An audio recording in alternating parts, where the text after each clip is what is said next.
বুধবারের রাতে আরো একবার স্বাগত সবাইকে, এবং জীবনের গল্প বলার জন্য আজকে কে আমার সঙ্গে রয়েছেন শুরুতেই চলুন একটু পরিচিত হই। আপনার নামটা একটু বলেন। আমার নাম রানু। আর অন্য কোনো নাম নেই? আপনার আশেপাশে কোনো কিছু নেই? না, শুধু রানুতেই পরিচিত। ওকে রানু, আপনার বর্তমান বয়স কত? 39 বছর বয়স। জন্ম জেলা? কোন জেলাতে জন্মগ্রহণ করেছেন? বরিশাল জেলা। বরিশাল জেলাতে। ঠিক আছে, বলেন আপনি যেখান থেকে আপনার জীবন গল্পটা আজকে আমাদের জন্য বলতে এসেছেন, শুরু করুন প্লিজ। আমার জীবন গল্পটা হলো, প্রথমত আমার মা থেকে আমি শুরু করলাম। জি। মা একজন কৃষক ছিল। মা কৃষক ছিল? হ্যাঁ, মা জমিতে কাজ করতো। মা জমিতে কাজ করতো। বাবা কি করতো? হ্যাঁ, বাবা উনি জব করতো ওই আমলে। আমার মাকে যখন নিচে তখন উনি কলকাতা জব করতো আর কি। আচ্ছা, তো ওখান থেকে আপনার বাবার জবের টাকা দিয়ে চলতো না? আপনার মাকে কাজ করতে হতো? না, মার সাথে সম্পর্ক ভালো ছিল না, এই জন্যই সেটা এক নার্স সে বিয়ে করে আমার মাকে রেখে। আপনার মা কি প্রথম স্ত্রী? হ্যাঁ, আচ্ছা। প্রথম স্ত্রী, তখন মাকে রেখে উনি আবার বিয়া করছে। তখন আমার মা জানছে, তখন আমার মার বাচ্চা পেটে ছিল, মানে আমার ভাই ছিল একটা ছোট। আচ্ছা। ওইটা পেটে মানে যখন গর্ভ অবস্থায় তখনই মা আর কি রাগ করে আমার বাবার কথা শুনে বাবার কাছে যান, বাবার বাড়ি। আমার নানা বাড়িতেই আমার মা থাকেন। তখন থেকে আর কি আমি, ওটা আমার বোঝার মতো বয়স ছিল যে আমার একটা ভাই হয়েছে। মানে কি আপনি বুদ্ধির পরে বাবাকে দেখেননি চোখে এরকম একটা? না না, আমি আমার বাবাকে দেখি নাই জন্মের পর আর কি। আচ্ছা আচ্ছা।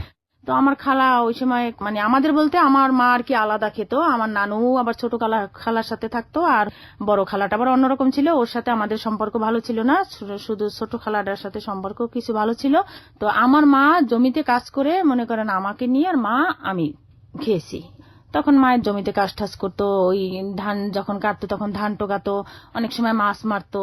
তখন এই ভাইটা হলো, ভাইটা হওয়ার পর 12 দিন না যেন 21 দিন বয়স এরকমটাই। তো আমার খালার ওই সময় উনি বরিশাল পটুয়াখালী থাকে। তো আমরা শুনলাম যে আমার খালা খুব ভালো পরিস্থিতিতে আছে, তার সংসারে কোনো অভাব নেই। তখন মা আর কি আমাকে নিয়ে আর ওই ভাইটাকে নিয়ে আমার খালার কাছে চলে গেল। আমরা যখন বাস স্টেশন আমরা যখন যাব, তখন একটা মোড়ের ভিতরে এক মহিলা দুধ বিক্রি করে আসতেছে। মহিলাকে বলল আমার মা যে, দিদি বাচ্চাটা নিবেন আপনি? হ্যাঁ নিব। বাচ্চাটা নিবেন মানে কার বাচ্চা? আমার ভাইটা, বাচ্চাটা ওকে দিয়ে দেবে। আমি ছোট ছিলাম তো, আপনি অতটা বুঝতেছেন না। না। তো এই কথাটা বলছে মহিলা। আবার করছে কি, যেখান থেকে আমরা বাসে উঠবো ওই বাস স্টেশন থেকে উনি দুধ বিক্রি করে বাড়িতে যেতে এসে আমরা মনে করেন যে বরিশাল শহরে যাচ্ছি। ওই পথে আর কি ওই আমার ভাইটাকে, ওই মহিলাকে সাধলো আম্মু, ওই ভাইটাকে দিয়ে দিল। তো আমি খালি এতটুকুই মনে আছে আমার, যে আমি খালি মার বুকের উপরে হাত দিয়ে খালি কান্না করতেছি আর মারতেছি, আমার ভাই দিলাকা, আমার ভাই দিলাকা। এখন আমার সাথে সাথে দেখি মাও কাঁদতেছে। তো এরকম করে করে বাসে উঠে পরে আমার খালার বাড়িতে গেল। খালাকে বলল যে, এই বুবু তোর বলে ছেলে হয়েছে? কাহা দিয়ে আসছি। কতি দিয়ে আসছো মানে? কাহা দিয়ে আসছি। ওরে খাওয়ামো কি? ওই দেখো না রানুরে খাওয়াইতে পারতেছি না, আমি খেতে পারতেছি না, তো আমি দিয়ে আসছি। কতি যখন আসছোই তাহলে ছেলেটাকে নিয়ে আসছি। যাকে এরকম করে অনেকদিন, মা দীর্ঘদিন যাবত এরকম এই ওখান থেকে বেড়ানো ঠেরানো শেষ হলো। তারপর আবার সেই নানা বাড়ি আসছি। আসার পর দেখতেছি যে না, মা যে সময় মা জমিতে কাজ করতো, সকালে 1টা পর্যন্ত কাজ করতো, 25 টাকা আপনার মজুরি ছিল। আর 3টার থেকে সন্ধ্যা পর্যন্ত করতো, 15 টাকা ছিল। তো এই টাকাটা দিয়ে আমাদের মা আর মাইয়ার খাওয়া চলতো। মানে ওই সময় আমার এই অনুভূতিটা হচ্ছে আমার ভিতরে, যে মা তো এই বৈশাখ জ্যৈষ্ঠ মাসের গরমের ভিতরে দেখতাম ফুলহাতার একটা সোয়েটার গায়ে দিয়ে একটা করাল নিয়ে এরকম ধান নিরাতো, হ্যাঁ ধান নিরাতো, তিল নিরাতো। তখন আমার কাছে খুব খারাপ লাগতো যে আমার মা এত কষ্ট করতেছে। তখন আমি এবার চিন্তা করলাম যে আমি কি করতে পারি এই বয়সে। তো মায়েরে বলতাম যে মা ঠিক আছে আমি ধান টোকাই। পরে আমি ধান টোকাতাম, মাঝে মাঝে আবার মাছ মারতাম, আর যে যা বলতো ওইটাই শুনতাম, মানে কাজের জন্য। এখন শুনলাম কি, আমি একদিন সরকারি টাকা পয়সা দিয়ে যে খাল পরিষ্কার করে, যে কচুরি থাকে, তো ওগুলো আর কি পরিষ্কার করে খাল একদম পরিষ্কার করতে হবে। তো ওইখানে নাকি গম দেয়। বললাম মা খালে বলে কচুরি উঠাইলে গম দেয়, তাহলে আমি যাই? তুই তো ছোট, আমি কি সাঁতরাই আনবো? আপনার যেভাবে বলতে ইচ্ছে করে, সময় নিলে যদি আপনার কাঁদতে ইচ্ছে করে, ক্ষোভ আসে, রাগ আসে, আপনি নিজেকে কোনোভাবেই সংকুচিত করার কোনো দরকার নাই। না না, এটা নিজের মতো করে বলেন। আপনি সেই ছোটবেলার ঘটনা, তো ইমোশনাল হয়ে যাচ্ছেন, আমি বুঝতে পারছি। সবসময় মনে করেন আমি গান নিয়ে থাকি। যখনই বেশি কষ্টটা হয় তখন আমি এক একটা গান দেখি যে আমার জীবনের সাথে এইখানটা মেলে। এখানে একটা কথা বলি, উনি গান নিজের মতো করে গান, যদি সময় হয় আমরা শুনবো। জি, যেখানটায় আপনি ছিলেন খাল পরিষ্কারের জায়গাটাতে। হ্যাঁ, পরে সেই কচুরি উঠানোর পর গম দিল, সেই গম ভাঙ্গাইয়া আটা করে মাকে নিয়ে খাচ্ছি। তারপর আমার খালাতো ভাই ছিল, আমার বড় খালার একটা ছেলে ছিল, খুবই বদমাশ ছিল। আমাদের দেশে আবার 2টা ধান হইতো আমার নানা বাড়ি। একটা হলো যেটা পেকে যেতে আমরা চাল বানাই, আর একটা ধান ওইটার ভিতরেই হয়, সেই ধানটা হলো ডাব ধান। জমি নষ্ট হবে দেখে ওই জন্য কাঁচা থাকতেই কেটে ফেলে, যাতে এটা চারা না জানো না হইতে পারে। তো ওই ডাব ধানটা আর কি আমাদের নানাবাড়ি এলাকায় কাটলে ওইটা দিয়ে আবার চাল করে, কিন্তু চাল 3 ভাগ ধান হইলে 1 ভাগ চাল হবে। তখন আমার খালাতো বাড়ি বললাম যে জালাল ভাই তুই আমাকে একটু নিয়ে এলো, আমি তোর সাথে ধান কাটবো। এটা একদম অল্প বয়সে, মানে কত বয়স তখন মনে আছে? খুব ছোট? হ্যাঁ 10 বছর বয়স। লেখাপড়া তো হতো না? 9 কি 10। লেখাপড়া তো করেননি ওই সময়? ও লেখাপড়ার সাবজেক্টটা আসে না, লেখাপড়া ওখানে বেশিরভাগে করতে পারি না। সেটা হলো বর্ষার 6 মাসে স্কুলে যেতে পারতাম না, কারণ বিল তো আমার নানা বাড়িটা হলো বিল, মনে করেন যে নৌকা ছাড়া কোনো রাস্তা নাই। হ্যাঁ মা যথেষ্ট চেষ্টা করছে, কিন্তু শুকনার মৌসুমটা আসলে যেতে পারতাম স্কুলে, বর্ষার মৌসুমটা যেতে পারতাম না, কারণ নৌকাও ছিল না। হ্যাঁ এরকম করে মানে 4 পর্যন্ত আর কি টান্নে হাসরাইয়া নিচ্ছি আর কি। যাই হোক, পরবর্তীতে আসি সেই ধান কাটতে আমার খালাতো বাইরে বললাম যে ঠিক আছে দাদা আমি তোমার সাথে একটু যাবো, তুমি আমার ধানটা একটু দেখাই দিও কোনটা কাটবো। তো আবার একটু ছোট থেকে আমাদের সাথে একটু শয়তানি করছে, মানে সঠিক রাস্তায় আমাদের কোনো সময় নেয়নি। ঠিক আছে ওর সাথে গেছি, তো ওই ধানটা আবার শামুক দিয়ে কাটতে হয়, আমাদের দেশে আবার শামুক ধরতে জানি আমি। ওই শামুকের মুখটা মানে যখন হাঁসেরে খাওয়ায় তো খালি ছিলকাটা থাকে, ওই ছিলকাটা দিয়ে হাতের ভিতরে একরকম বাজাইয়া ধানের গাছটা আমি কাটতে জানি। এভাবে কাটা যায়? হ্যাঁ কাটা যায়, একদম ছেনির মতো টুস করে কাটবে, এত বড় করে ধানের মাথাটা খেরের সাথে আসবে, ওইটা আবার পেঁচাইয়া এরকম মোটা মোটা করে, যেরকম শাক যেরকম বাঁধা থাকে আটি বলে, আটি, ওই রকম আটি বেঁধে সাজির ভিতরে মোট এরকম সাজিয়ে নিয়ে আসে। তো ওই খালাতো ভাই করলো কি যে ও আমাকে ধানটা দেখাই দিচ্ছে, মানে ধান আর ঝরা কোনটা এটা কিন্তু বুঝবেন না আপনি। ঝরা মানে কি ধানের মতো এক ধরনের আগাছা বা কোনো কিছু? ধান এই যে এই ধানটা তো পাকার সময় হলো, যেমন আমন ধানটা তো শীতের মৌসুম অগ্রাণে পাকে, ওইটা মনে করেন এই যে আশ্বিন মাসেই পাকা শুরু হয়ে গেছে। ওই ধানটা ওইদের সাথে মিশলে ওটা ফসলটা সুন্দর হয় না, এই জন্য এটা কাঁচা থাকতে কেটে ফেলে। তো এখন ওই আমরা ওই ধানের ছড়াও যেরকম আর এই ঝরার ছড়াও ওরকম, ও করতো কি আমার ওই ধানটা দেখাই দিত, এটা ছিল শয়তানি। তো এরকম মানুষের জমিতে? হ্যাঁ মানুষের, মানে ওই নকলটা কেটে নিয়ে গেলে আপনাদের কোনো সমস্যা করবে না সে, কারণ ওটার ধান নষ্ট করে। ওইটা মানুষ যারা গরিব তারা কেটে নিয়ে গিয়ে খায়, হ্যাঁ এই জন্য মালিক কিছু বলবে না। কিন্তু ওই মেনটা কাটলে তো অবশ্যই বন্ধু বলবে। তো ওই অরিজিনালটাই আমাকে দেখাই দিত। ও তো আমি ধান ঠান বানিয়ে এরকম জমির ভিতরে রাখছি, সাজিতে রাখছি। ওই মালিক আসছে, দেখেন না রানু আপনার ধানগুলা কাটছে আর আমি জরাগুলি কাটছি। তখন বললাম তুই তো আমার দেখাই দিছ। যাক, এরকম করে মাকে নিয়ে জীবন যুদ্ধ বহুত ওইরকম করা হলো। মা মনে করেন যে জমিতে কাজ করতো, আমিও যে ডাক দিত তার কাজ করতাম। এরকম করতে করতে দেখা যায় যে আমার বয়স 14-15 চলে আসলো। তখন একদিন আমার বাবা, আমার এক কাকাতো ভাই ছিল, আমার দূর সম্পর্কের খালা হয় সম্পর্কে, ওই ঘটকালি করে আমার বাবাই বিয়ে দিয়ে দিয়েছে, মানে আমার আপন কাকাতো ভাই আর আমার দূর সম্পর্কের খালা হয় আর কি, আমার ব্লাড কালেকশন কিছু না। তো ওই খালার সাথে বিয়ে হয়তো ওই কাকাতো ভাইটি আর কি আসতো আমাদের নানা বাড়ি, মাঝে মাঝে আমার সাথে দেখা হইতো, রানু তুই কেমন আছো, যাবি তোর বাবার কাছে, মানে খোঁজ খবর নিতে হয়, হ্যালো জানাইতো। তো মা, আমি বলতাম যে মা ফিরোজ দাদার সাথে যাবো, তুই গেলে তো তোরে রাইখে দেবে। আমি কি না রাখবে না, আমি কান্নাকে ডি করবো চললাম। ফিরোজ দাদা একদিন এই কাকিমা রানুরে নিয়ে যাই, কাকারে দেখাই আন, মানে বাড়ি দেখাই নি, ও তো কখনো দেখে নাই বাড়ি। আমার মনে আছে আমার আম্মু আমাকে একটা ফ্রক গায়ে দিয়ে সবকিছু রেডি টেডি করাইয়া দাদার সাথে দিল। আমার আবার শিখিয়ে দিল তোর আব্বু যদি রাখতে চাই তুই বুঝি থাকস। আমি কি না। তো আমি গেছি, আমি তো বাবা চিনি না, যদি উঠানে একটা লোক বসা, উনি আবার এই যে বাঁশের কি কাঠি ওইটা মানে দাদিয়া আশ্রাতে আছে। তা আমি তার কাউকেই আমি চিনি, শুধু ওই দাদাটাকে একটু চিনতাম। আমাকে দাঁড়া করাইছে, দাঁড়া করানোর পর আমি এরকম তাকাইছি, আর আমার বাবা আমার মুখের দিক তাকাইছে। তো উনি আবার দাঁড়াইছে, উনি কিছু বলে না, খালি আমার মুখের দিক হা করে তাকাই আছে। তখন আমার মনের ভিতরে একটা কামড় দিছে যে আসলে এইটা মনে হয় আমার বাবা হইতে পারে, নাহলে ওনার কাছে নিয়ে যাবে কা। তো এরকম জানার পরে করলো কি, আমার বাবা আমাকে ধরতে আসলো। আমি বললাম যে আপনি আমাকে ধরবেন, নামটা কে? আমি কে দাদা, উনি কে? এই তো তোর বাবা। পরে বাবা আমাকে ধরলো, আমি কান্না করলাম যে না আমাকে আর ধরবেন না, আমি এমনিতেই দাদার সাথে আসছি, আমি এখনই চলে যাব। আমার আর এক মেজো কাকা ভাবি আছে, ওই ভাবি ওই ফিরোজ দাদার কাছে জিজ্ঞেস, দাদা কে? বলতেছে যে এটা যে ওই কাকায় অমুক জায়গায় বিয়ে করছে, যে মেয়ে আসলো না সেই মেয়ে আসছে। এই পরিচয় হইলো। তারপর ভাবি ভাত দিল, আমি ভয়ের ঠালে আর ভাত খাইনি, যে ভাবি দাদা যদি মারা রেখে যায় আমি কার সাথে যাব। পরে দাদা কোথায় যেন যাই এসে দেখা করলো, আর আমার মানে যোগ দিয়ে সবাই দেখতে আসছে, কেন আমি তুই প্রথম গেছি বাবার বাড়ি, শুনছে যে অমুকে আসছে। পরে গেল, আমি ওই সময় মানে কিছুক্ষণ থেকে মনে হয় 3-4টার দিকে আবার সেই নানা বাড়ি চলে আসলাম দাদার সাথে।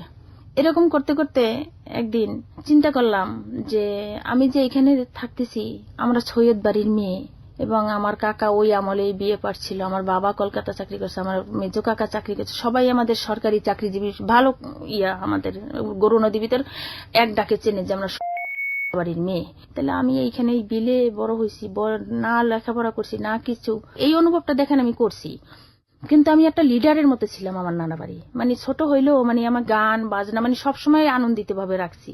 পরে আমি এরকম চিন্তা করলাম, একাই চিন্তা করলাম যে আমার তো তাইলে বাবার বাড়ি একটু যাওয়ার দরকার, কারণ এইখানে থাকলে আবার একটু দেখি মাঝে মাঝে দেন না, আগের গ্রামের মানুষ হলো ছোট থাকতেই বিয়া হইতো, সম্বন্ধ আসতো।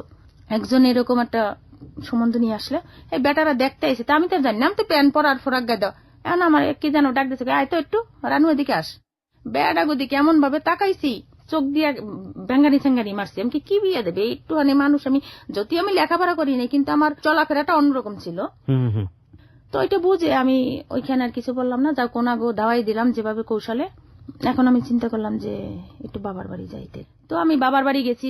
আমার বড় কাকি, যে ওই কাকার 2টা ছেলে 3টা মেয়ে, তাদের মেয়েগুলাও ছোটবেলা বিয়ে দিয়ে দিয়েছে। আমার বড় কাকা ছিল না, বড় কাকা মারা গেছে, ওডি ফুড ইন্সপেক্টর ছিল আর কি। যাই হোক, তা 2টা কাকা তো ভাই ছিল। আমি যখন ওনাদের বাড়ি যাই তখন আমার বড় কাকার ছেলে ছোটটা, উনি বিএ পাস, বরিশাল থেকে বিএ পাস করলো, উনিও বেকার ছিল। যাও, কারণ আমি ওখানে যাওয়ার পর বাবার কাছেও যাইনি, বাবার ঘরেও যাইনি, বাবাকে বাবা বলে ডাকও দিইনি। তো আমার বড় কাকি বললো যে ঠিক আছে, তুমি যখন আসছো তাহলে আমার কাছেই থাকো, তুমি আরবি পড়ো এবং বাংলাটাও তুমি রিডিং করো আর আমার কাছে থাকো। তা কাকি আর আমি মনে করেন গ্রামের কি কাম, আমি তো সব কাম জানি, কোনো কাজে তো আর আমার বাধা নেই। তো আমি ওই কাকিমার রান্না বান্না তার সাথে সবকিছু জোগাল দেই, আবার একটু আরবি পড়ি। যাক, এরকম করে কাকিমা আমার দায়িত্ব নিল। তো এর ভিতরে মা আছে, মার যে মাঝে মাঝে একটু দেখে আসি। কাকির বাড়ির কাকিরা দেখাশোনা করতাম, আর ওই কাকি আরবি পড়াইতো, ওনারটা খাইতাম, ওনার কাছে থাকতাম। হ্যাঁ, উনি সবকিছু দায়িত্ব নিছে যে বড় হইলে ভালো ছেলে দেখে উনি এমন এক জায়গা দিবে যাতে আমি থাকতে পারি, কারণ আমি যেরকম আমার কোয়ালিফিকেশন ওরকমই তো ছেলে আসবে।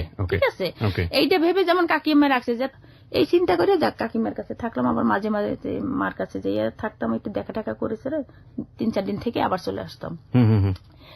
এর ভিতর আমার মেজ কাকা, ওনরা আবার এই গাজীপুরে বাড়ি করছে, ওখানে তার ছেলের বউরা 3 জন থাকে, মেজ কাকা বাড়িতে থাকছে।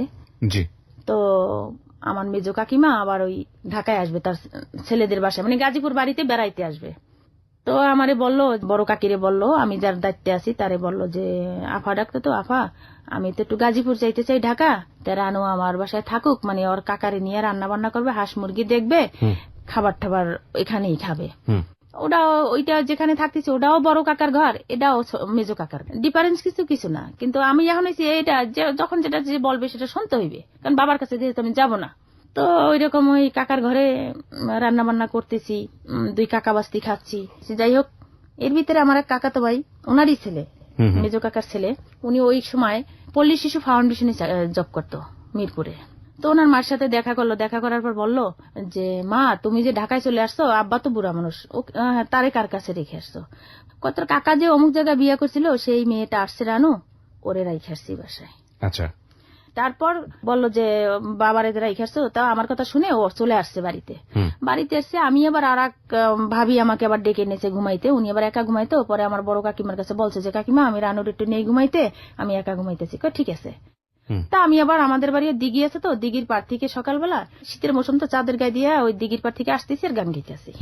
তো ওই কাকা তো ভাই ওই আমার বড় কাকির ঘরে এরকম দাঁড়াইয়ে, দরজার সামনে দাঁড়াই, ও লঞ্চে থেকে গেছে, খুব সকালে তো বাড়ি ঢুকতে হয়, তো ও দাঁত ব্রাশ করতেছে, আমি আবার ওই দিঘির পাশ থেকে গান গেতে গেতে আসতেছি, ও ফলো করতেছে যে কে গান গায় এত ভোরে। আচ্ছা। আমি বাড়ির ভিতরে ঢুকছি, আমাদের উঠানের ভিতরে ঢুকছি, ঢুকে দেখি ও এরকম দাঁত ব্রাশ করতেছে। আমি কি এত সকালবেলায় ছেলেটা কে? তো আমি আসছি, ও মনে হয় আমার কথা জিজ্ঞেস করছে আমার বড় কাকিদের যে কাকিমা ওই যে মেয়েটা আসতেছে, ও মেয়েটাকে? পরে ওই যে তোর ছোট কাকার মেয়ে।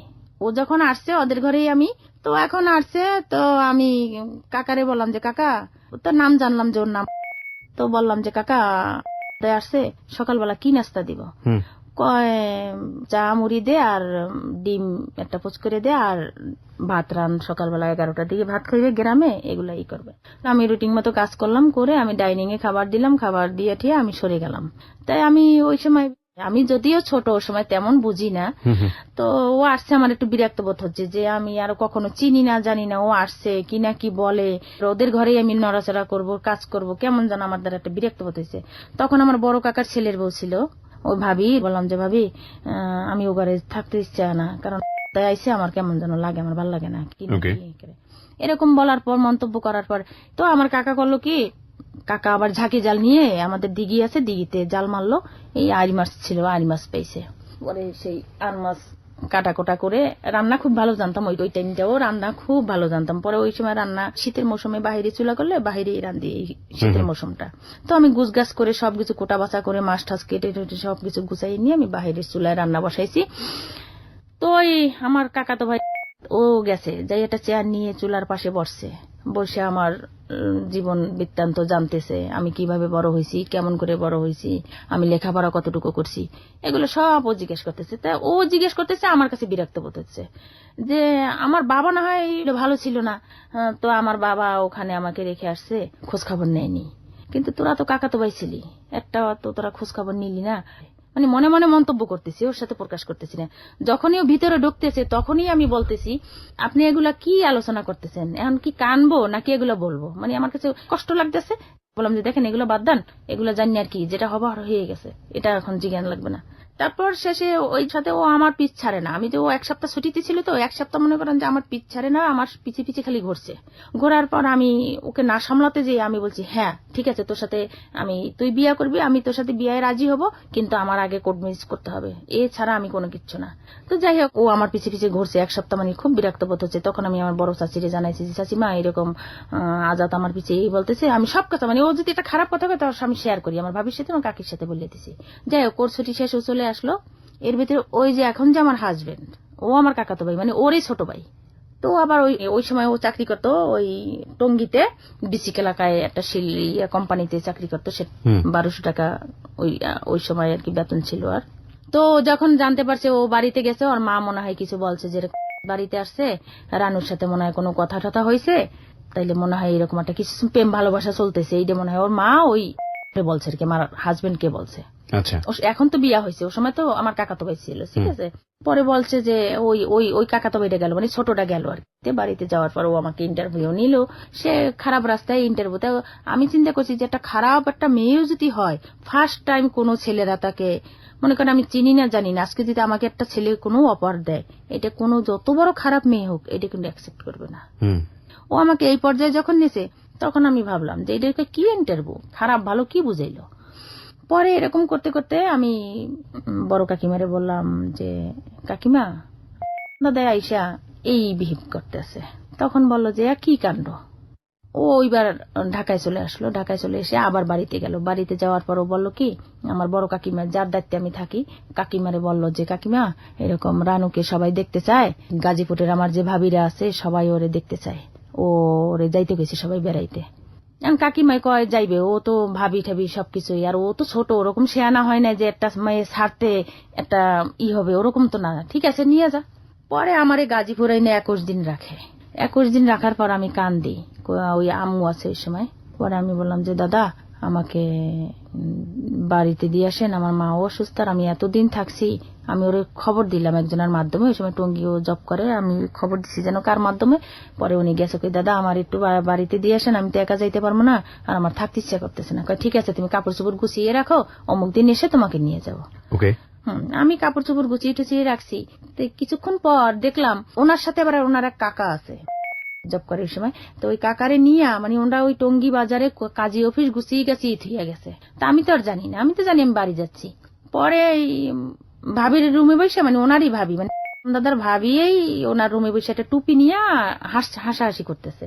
তা আমি জানি টুপিটা তো ছেলেরা সাধারণত নামাজেই ব্যবহার করে, ওটা আবার হাসে। আর বিয়ে শুরু যে ওই যে টুপি টাপি লাগে তা তো আর জানি না।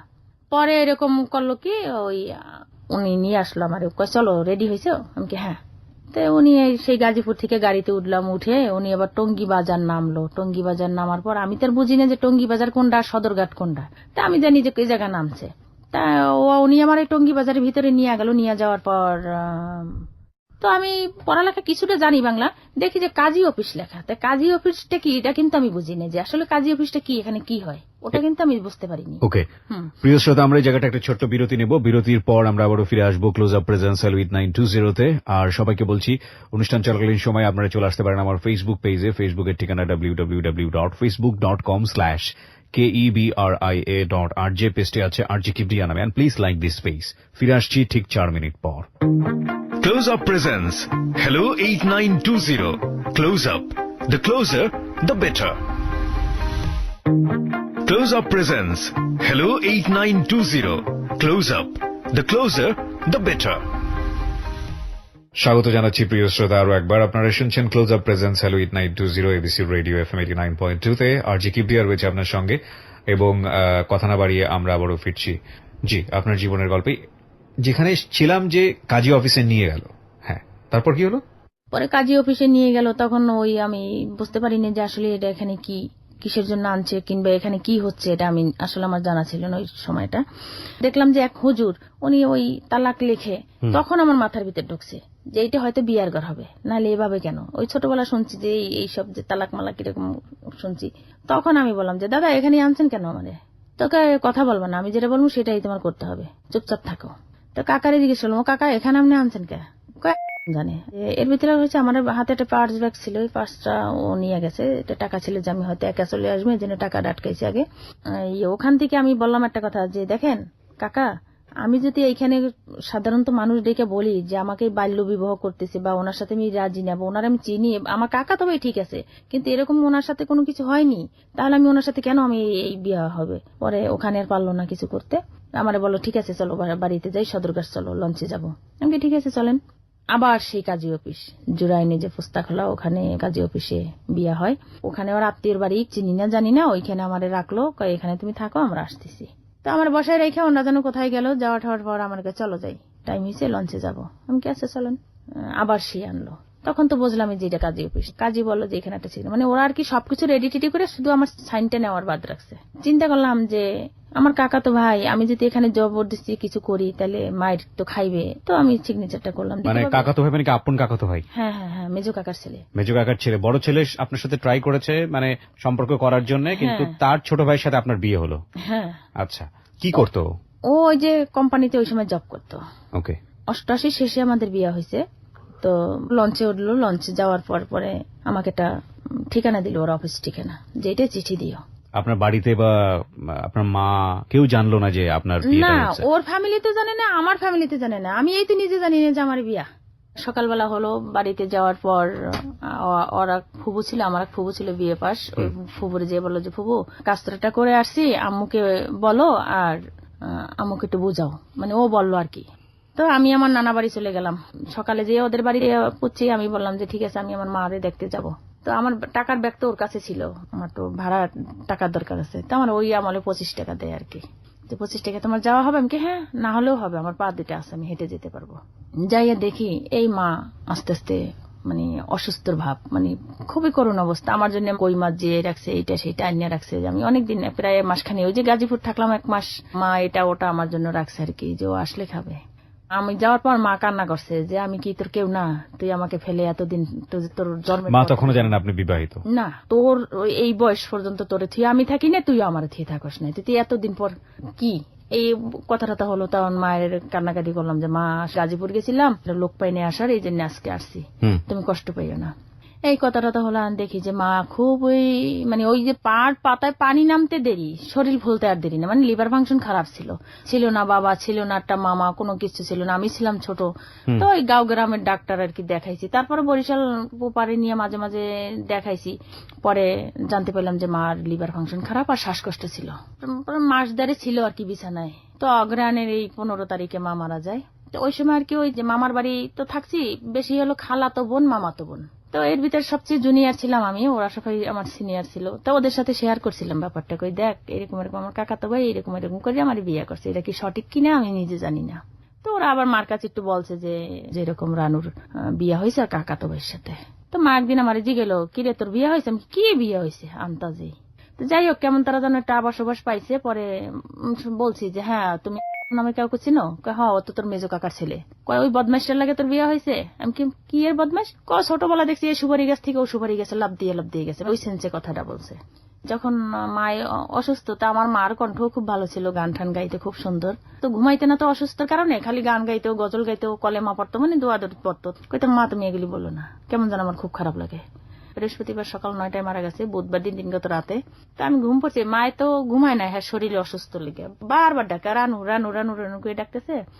গ্রামে তো শীত বোঝে নেই, যে প্রচুর শীত, তো গ্রামে ওই উঠানে আর কি ওই পাড়ি বিছাইয়া মাকে নামাইতাম আর কি ধরিয়া, যে মা তুমি রোদ্রে থাকো। তো ওই রাত্রে আর কি মা কান্না করছে আমাকে ধরে, আমি যে মারা যাবো তোরে কার হাতে দিয়ে মারা যাবো, এই কথাটা খালি মা বারবার কাঁদছে আর আমাকে খালি জড়াইয়া ধরতেছে, যে আমি যে তোরে তো কেউ হাতে তুলে দেওয়ার মতো কেউ নেই, নাই তোর বাবা, নাই ভাই, নাই কেউ কিছু, তাহলে আমি যদি মারা যাই তুই থাকবি কোথায়। তো এই কথাটা যখন মা বলছে আমিও মার সাথে সাথে কাঁদছি। তো ওই সময় তো বুঝতাম না আসলে মৃত্যু কি জিনিস। আমি কাছে বসা, আমার এক মামি আসছে আর একটা দুঃসম্পর্কের বোন আসছে। তা আমি মাকে জিজ্ঞেস করলাম, মা তুমি কেউ কে চেনো? কাহা ও ফেরে যা, মামি কে চেনো? কাহা চিনি। এই কথা বললো আমাকে বললো একটু পানি দে, আমি পানি দিলাম, আস্তে খেলো। ওই আমার যে বসটা ছিল ও তোমায় আমি দেখিনি, কার মৃত্যু আমি দেখিনি, মানে শুনছি যে মারা গেছে কিন্তু কাছে দাঁড়িয়ে কেউ মারা যায়নি। আমি বুঝতে পারিনি যে আসলে মা মারা যাইতেছে। তো ওইরকম দেখলাম যে খালি ঘাটটা একটু এরকম হালকা এরকম বাঁকা হলো। তা আমি আমার খালাতো বোন ছিল ছোট, ওকে বললাম যে রুমা তুই মামিকে ডাক দে, মা এরকম ঘাড় কাত করছে কেন। তা আমাকে বললো কি যে একটা পাড়ি ঘরে বিছাইতে বললো, ফ্লোরে আর কি, কাকে যেন বললো। তখন আমার মনের ভিতরে কামড় দিছে যে মা তো মারা গেছে, কারণ ফ্লোর কখন করে লাশ। এই শোনার পর মানে আমি একটা চিৎকার দিলাম, চিৎকার দিয়ে এই তো আর কি পৃথিবীতে এইখানেই শেষ। এটা হলো মায়ের গল্প থেকেই গেলাম। তারপর আমি বাবার বাড়ি চলে গেলাম, আবার স্বামীর সাথে যে বিয়া হলো ওই যে ঠিকানাটা দিল, ওর অফিসের ঠিকানা দিছিল, অনেকবার চিঠি দেওয়া হয়েছে, চিঠির কোনো উত্তর আসে না। তা আমি বললাম যে মনে হয় ভুল ঠিকানা দিছে, এই জন্য চিঠি পাচ্ছে না, এই জন্য আমার কাছে উত্তর আসছে না। তখন আমার খুব জিদ লাগলো। আমার মা এইবারই বাবার বাড়ির সংসার করতে পারলো না, জীবনে একটা ধকল, সে অমুক বাড়ির বউ ছিল, তার জীবনটা কি। ঠিক আছে, তাহলে আমি চ্যালেঞ্জের মোকাবেলা, যে ওর ভাত, যেহেতু ওর ভাইয়ের সাথে আমার এক সপ্তাহ সম্পর্ক ছিল, কিন্তু মাঝখান দিয়ে ও আইসা এই ব্যাপারটা করলো। তো বিয়ে করছে বেশ ভালো কথা, তোর সাথে আমার সাথে পূর্ব দিনের কোনো শত্রুতা আমি ছিল না, যে আমার দ্বারা তুই প্রতিশোধ নিবি তোর চাস্তো বোনের উপরে। পরে ও ওর মতে, আমি আমার মতে। যখন মায়ে মারা গেছে এখন তো আমার এককাল অনভয় হয়ে গেছে, আমি কোথায় যাব। পরে আমি টাকা পয়সা গুছাইয়া আমি ঢাকায় আসি। কিরকম আসি ঢাকায়, চাস্তো খালা ও আবার থাকতো গাবতলিতে ওই সময়, ওর নাম ছিল হারুন দাদার সাথে শেয়ার করলাম, হারুন দাদা আপনি তো ঢাকা থাকেন, তা আপনি কি টঙ্গী চিনেন? হ্যাঁ চিনি। কে? পরে ওর কাছে সব কইলাম যে এরকম কাকাতো ভাইয়ের সাথে বিয়া হয়েছে, কোনো খোঁজ খবর নেই, কি কারণে একটু আমি যাব দেখি ঘটনাটা কি। পরে শেষে টাকা পয়সা নিয়ে ঠিয়া পরে এই যে ওই ঠিকানা নিয়ে পরে আসছি। আসার পর নামবো আমি টঙ্গী স্টেশন রোড, নামছি কোথায়? টঙ্গী বাজার। যে দাদাটার সাথে নিয়েছি ওবার একটু বোকা বোকা টাইপের। আমি রিক্সা থেকে ফাল দিয়ে নামলাম, নাইমে বললাম যে এই ভাই দেখেন তো এই অ্যাড্রেসটা কোথায়। তো উনি বলে দিল যে অমুক জায়গা। যাইয়া অফিসে দারোয়ানকে জিজ্ঞেস করলাম যে এই নামে কেউ এখানে থাকে? পরে বলে যে না। তাহলে তো এখানে কোনো পলিটিক্স চলতেছে, যেহেতু অফিসেও না বললে দিচ্ছে এই ধরনের লোক থাকে না, ওর তো উপায় নেই, ওইখানে চাকরি ছাড়া। পরে আমি কি করলাম, ঠিক আছে তার বাসাটা কোথায়? আমরা বাসা চিনি না। দাদা চলেন তো বাজারের ভিতরে যাই, ওটার নাম হলো ফকির মার্কেট, ওখানে চলে যাই। দেখি যে সে মক্কেল চার দোকানে ঢুকতেছে। মানে আপনার হাজবেন্ড? হ্যাঁ। আমি পিস থেকে যাই আর কলারটা ধরছি। কতদিন পরে দেখা? বিয়ের পরেই প্রথম দেখা? হ্যাঁ প্রথম দেখা, 8-9 মাস কিংবা 1 বছর হবে। ও দেখে তো আর মাথায় আসমান পড়ছে, এমন মাল লাগছে মনে হয় যে আমার ওখানে পারলে শেষ করে এই পর্যায়ে। ও ওই সময় ফ্যামিলি বাসায় থাকে, ওর মামা মামির কাছে থাকে, কিন্তু ও ওর বাসায় নেয়নি। ওর কলিগ ছিল ওই যে সিলেটের কতগুলা বন্ধু বান্ধব ম্যাচে উঠাইছে আমাদের। এরকম তর্ক বিতর্ক করতে করতে মনে করেন যে রাত্র হয়ে গেছে অনেক। তা আমি হারুন দাদারে চিকনে বললাম, দাদা আপনার কর্তব্য ছিল ওর হাতে পৌঁছে দেওয়া, পৌঁছে দিচ্ছেন, এখন আপনি চলে যান। ওর বউ ওর কাছে পৌঁছেছেন, তো এখনো মারুক কাটুক যা করুক সেটা ওর ইচ্ছা। হ্যাঁ এরকম করে আমি রইলাম। অনেক তর্ক বিতর্ক আমার সাথে করলো, বিয়া হয় নেই, কোনো ডকুমেন্টস নেই, এই ড্যাশ এইটা। রাত্র হয়ে গেল, বাধ্যতামূলক মেসে তো আর আমাকে রাখতে পারবে না, বাধ্যতামূলক ওর বাসায় নিয়ে গেল, ওর মামা মামির বাসায় নিয়েছে। ওই সময় ওর মামা মামি ছিল না। ও দেখলাম আমার বিছানাটা করলো সামনে, 2-3 রুম তো, ওর বেডটা আমার বেড দিল আলাদা করে, গুছাই টুছাই দিল। বুয়ারে বললো যে বুয়া ভাত বাড়িয়ে রান দেন, মেহমান আছে। যে বাড়িয়ালি কেউ বা যদি বাহিরের মানুষ জিজ্ঞেস করে যে আমরা কি হই, কারণ ঘরে আর মামা মামি নেই, স্বাভাবিক আমি থাকলে আর ও থাকলে তো একটা জিজ্ঞাসা করবে যে কে আমাদের বিয়ে করছে, সেটাই বলবো, আমি মিথ্যা বলবো কেন। পরে এই কথা বলার পর শেষে রাত্রটা কোন রকম পার করলো, ভাত খাইনি, ওই যে সেই বরিশাল থেকে খেয়ে গেছি। সকালটা হওয়ার পর দেখলাম যে 500 টাকা নিল, আমাকে ওঠো চলো যাই। কি কোথায়? দাদার বাসায়। সেই গাবতলি আমাকে দিয়ে গেল দাদার হাতে, দাদা রানুরি উঠাই দিয়েন গাড়িতে, যা ফয়সালা বাসায় বাড়ি যেয়ে করবো। পরে গাড়িতে উঠলাম আমি একাই, মানে দাদা আমার গাড়ি করে ছিট করে দিয়েছে, আমি বাড়িতে যেয়ে গেছি একা। যাইয়া দেখি ও রাস্তা থেকে হাঁটতেছে আর গান গাইতেছে। মানে ও বাড়িতে চলে এসছে? হ্যাঁ, মানে ও আমার আগেই চলে গেছে। জি। না, আমি এখন বাড়ি যাবো না, ছুটি ছাটা পাবো না। অথচ আমি বাড়ি ঢোকার আগে যাই দেখি সে রাস্তা দিয়ে হাঁটতেছে, গান গাইতেছে। এরকম করে মনে করেন আমি 4-5 বার 6 বার করে আসছি। লাস্টে কি করছি, দেখি যে আমার হাতে টাকা নেই, কারণ আমি তো কোনো ইনকাম করি না, আবার কারো কাছে আমি টাকা পয়সা পাবো না। তখন একটা গাছ ছিল, সেই ওই মা রেখে দিয়েছিল গাছটা, সেই গাছটা আমি বেচছি চুরি করিয়া, সেই টাকা নিয়ে আমি ঢাকা আসছি। লাস্টে আমার মা আমাকে ওই সময় আমার মনে আছে 35 টাকা দিয়া 2 রক্তি স্বর্ণ দিয়ে আমার নাকের ফুল বানাই দিছিল। ছোটবেলা একটা ডাল বানাই দিছিল, সেই ডাল বিক্রি করে আমি ওর কাছে আসছি। সে কোন রকমই সে সাইড দিতে না। পরে আমার খালু সে গেছে একদিন বাড়িতে, আমার মার কথা জিজ্ঞেস করে, রানু তোর আম্মা কেমন আছে? আমি আমার মা কেমন আছে আপনি জিজ্ঞেন, মানে আমার মা মারা গেছে আপনি জানেন না? মানে আমি কাঁদতে আছি, উল্টা পাল্টা কাঁদতেছি। তখন আমার খালা আর কি আমার খালুরে বললো যে এরকম রানুর নাকি কাকাতো ভাইয়ের সাথে বিয়া হয়েছে, ছেলে মানতেছে না, ও কি করবে এখন? কয়তো এই খালু আমাকে ডাক দিল, ডাক দিয়ে কয় তোর কাবিন আছে? আমি কি হ্যাঁ আছে। এর ভিতরে আমি আবার ঢাকা আসছি, আমার হুমকি দিছে, কয় তোর লাগে আমার লাগে কাবিন হয়েছে, কি ডকুমেন্টস আছে, এইরকম উল্টা পাল্টা কথা হইতে আমি আবার কি করলাম, সে আবার সেই কাজী অফিসে আসছি, আইসা সেই কাবিন নামা উঠাই নিছি। ওই সময় অগ ইচ্ছা মতোই তো করছিল, 20,000 টাকা কাবিন করছিল আর কি। আমার বড় কাকির কাছে জিম্বা রাখছি যে কাকিমা এই কাবিনটা রাখেন। কাকিমা এমন প্রেসারে আছে, ওর মা বাপে ভাই বেড়াদের সবাই দোষ দিতে আছে, কাকিমা আমার শিখাই দিয়েছে আসলামের সাথে বিয়া হইতে। আসলে কিন্তু আমার কাকিমা কিছু জানে না, কেউ কিছু জানি না। কাকিমার ইচ্ছা ছিল যে কাবিনটা আমাকেও দেবে না, ওগোও দেবে না, যে এটা স্থগিত রাখবে। এর ভিতরে আমার বড় কাকার ছোট ছেলে বলছিল যে দেখ রানু তো আমাকে ফালাই না, ও তো আমাকে বংশেরই, আমার ছোট কাকার মেয়ে। তাই দেখ চিন্তা করিয়া যে ওর তখন কেউ নাই, না আমার পক্ষে সম্ভব না, সে বড় দাদাকে সে অ্যাভয়েড করছে। আচ্ছা, তো বিয়েটা কেন করলো? এটা হয়েছে ওর ভাইয়ের প্রতিশোধ নিছে, যে ওর ভাই খুব সুন্দরী। ভাইয়ের প্রতিশোধ বলতে? প্রতিশোধ বলতে ওর ভাই লেখাপড়া আছে তো, ও চাইছিল কি, ও তো ছোটবেলা থেকে ওর মামা বাড়ি বড় হয়েছে, বিলের পরিবেশে মানুষ হয়েছে, আসলে ও নক্ষাতের তারা কিছুই জানে না, ওর মা নাই বাপ নাই কেউ কিছু নাই। তাহলে আমরা যদি 5 ভাই মিলে ধমক দেই বা আমার গোষ্ঠীর মানুষের সৈয়দদারির ফোলা মানে ঠেলা দেই, তাইলে ও আটকাইয়া যাবে।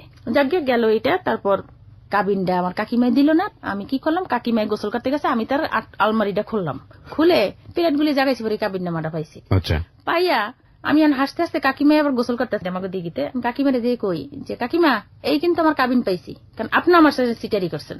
পরে কাকিমাকে দেখ সিটারি করিনি, এখানে তো একটা বড় ধরনের দ্বন্দ্ব হইতেছে, তুইও ভালো থাক ও ভালো থাক। তো কাবিনটা নিয়ে আমি আমার নানা বাড়ি চলে গেলাম, চলে দিয়ে ওই খালুর সাথে ঢাকা আসলাম ওই কাবিন নিয়ে। আসার পর যেদিন আসছি ওদিনকে তো টঙ্গিতে যাওয়া সম্ভব হয় নাই। আমরা পরের দিন সকালবেলা, আমার আর এক খালু আছিল টঙ্গিতে, টিআইসিতে জব করতো ওই সময়, ওই খালু আমার আর এক খালু, এই 2 খালু মিলে আমাকে নিয়ে কাবিন নিয়ে পরে সেই তার অফিসে যায়। জিজ্ঞাসা করতেছে এরকম যে এই নামে কেউ থাকে? কয় না তো, উনি ছুটিতে বাড়িতে গেছে। আসলে কিন্তু আছে।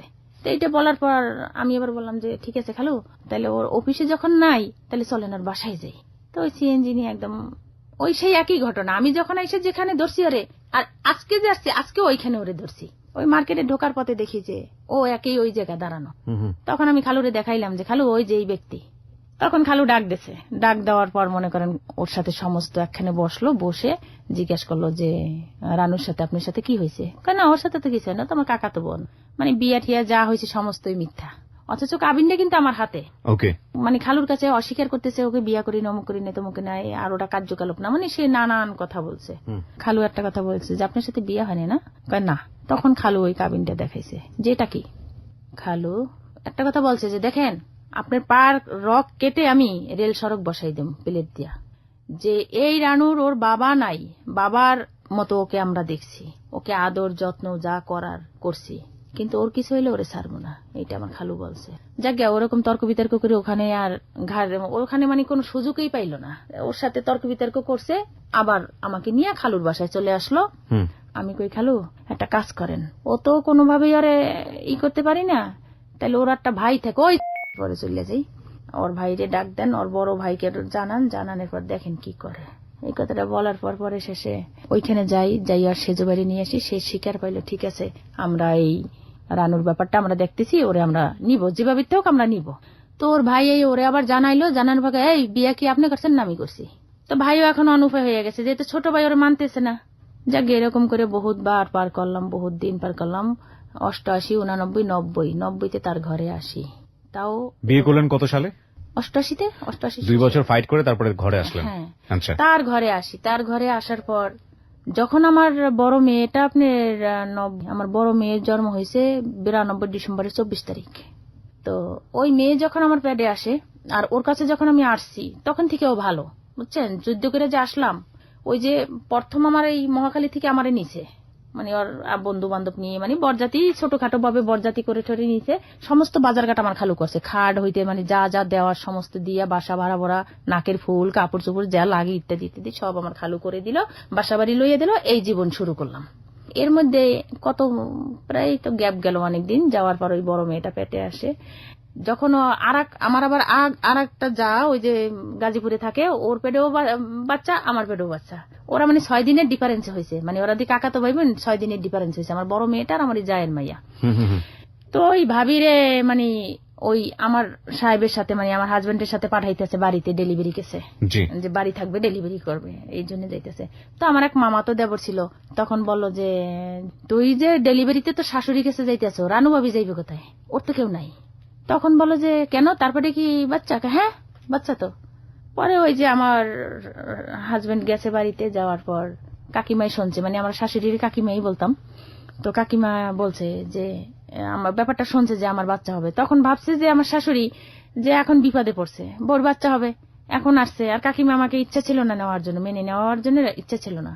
তো যখন ওর আব্বা বাড়িতে গেছে, মানে আমার হাজবেন্ড যখন বাড়িতে গেছে, তখন ওর মা আর কি খাবার দিছিল, খাবার টাবার দিয়ে তারপর কইছে যে ঠিক আছে তুই রানুরে ছাড়িয়ে দে, ওকে নিয়ে তোর সুখ হইবে না, আর ওরে তুই দেখ। মানে আপনার হাজবেন্ডকে বলেছে? হ্যাঁ, হাজবেন্ডকে বলেছে।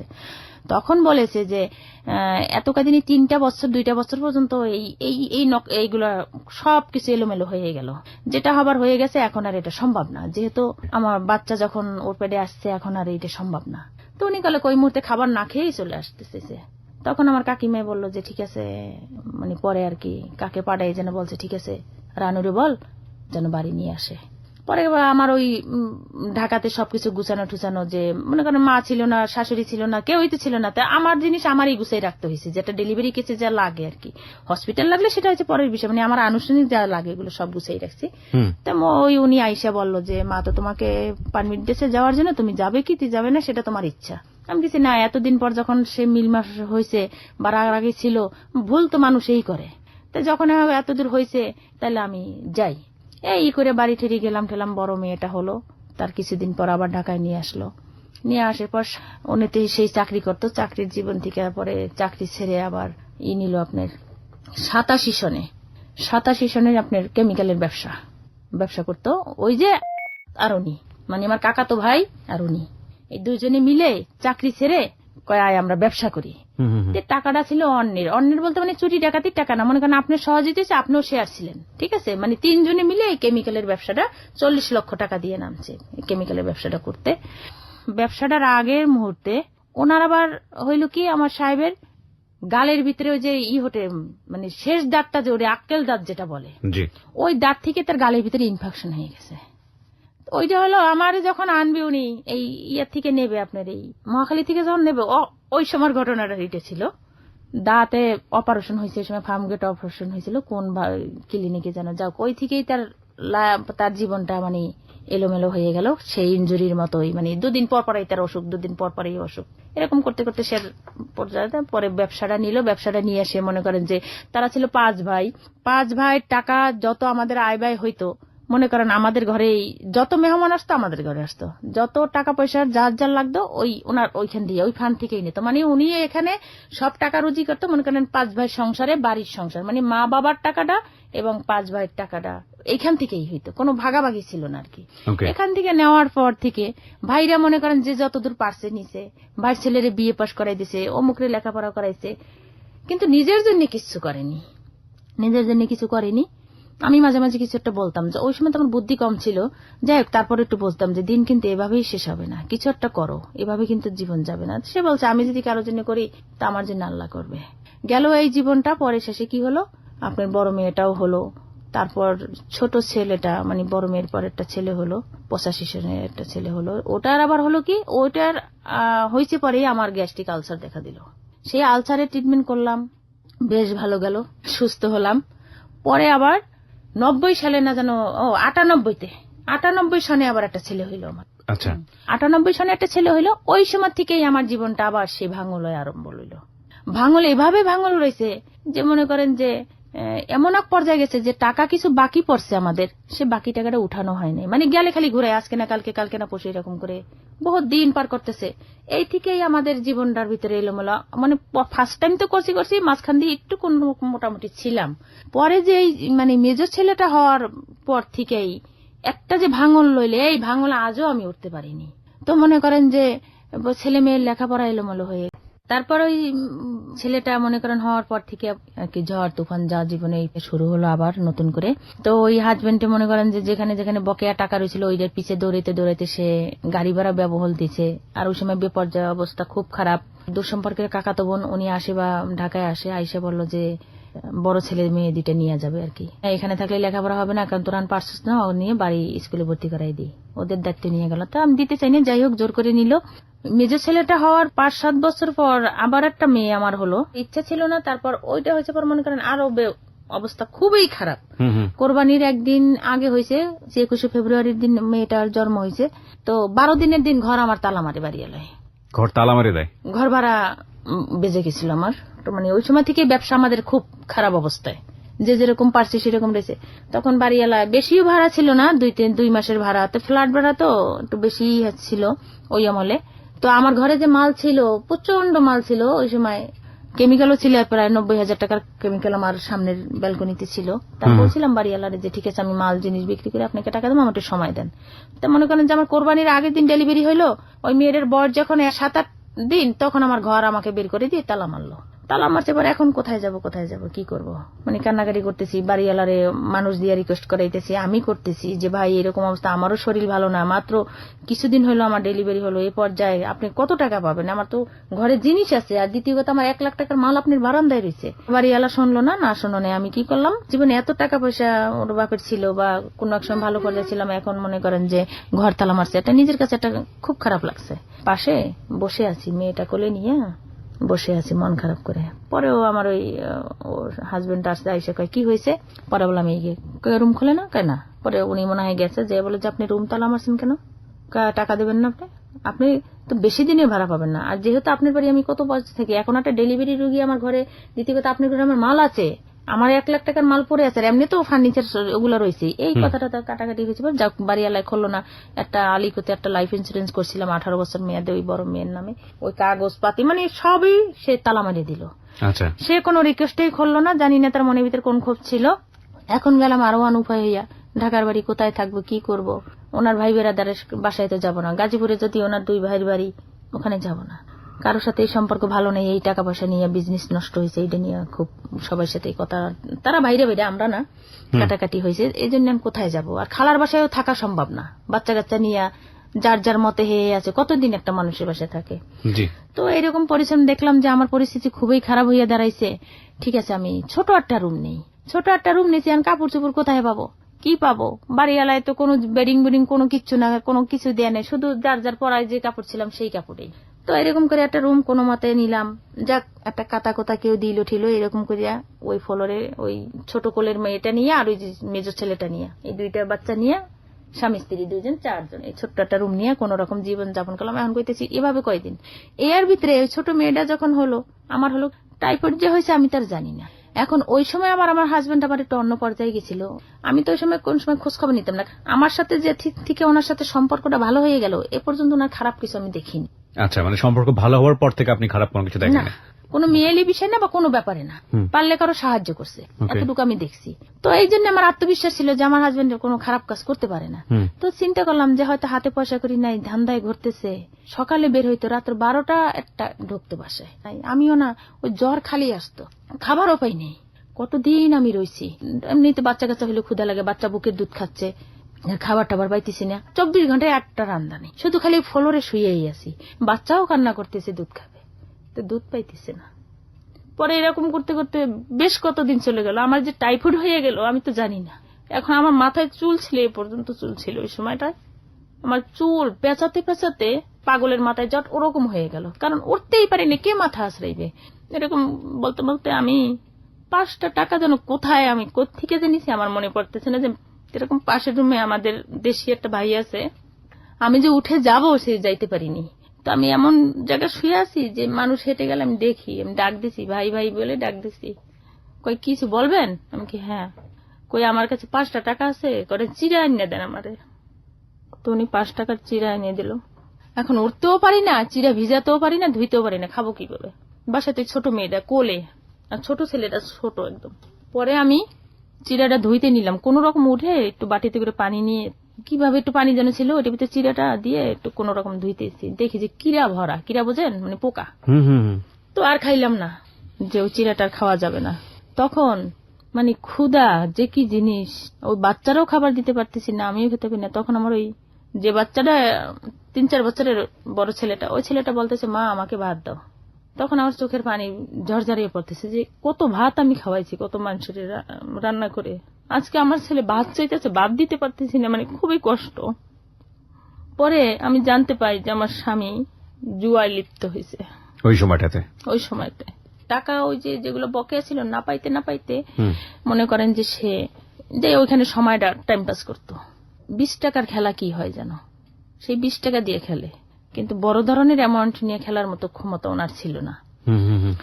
তো ওইখানটা আমার খালাতো ভাই দেখে আসে, কি ব্যাপারে যেন আমার খালাতো ভাই ঢুকছে, আবার আমার অনেক ছোট খালাতো ভাই। আমার খালাতো ভাই এসে আমার খালার কাছে বলছে, খালা খালি আমার বাসায় আসে না, আমার কাছে বলতে সাহস পায় না, যে ঝগড়া কাজ্জা বাজে নাকি বলতে পারতেছে না। কি দিবর জানো ছিল সেদিনকে এসে আমার খালায় বলে, রানু তোকে একটা কথা বলবো, তুই ঝগড়া কাজ্জা করতে পারবি না, তুই আগে বল। আমি কি ঠিক আছে বলবো না। জামাই না অমুক জায়গায় নাকি টাস খেলে টাকা দিয়া, সাথে সাথে কইতে দেরি আর যাইতে দেরি নেই। আপনি গেলেন ওখানে? যাই ঠিক যেভাবে বলছে ওইভাবেই খেলতেছে।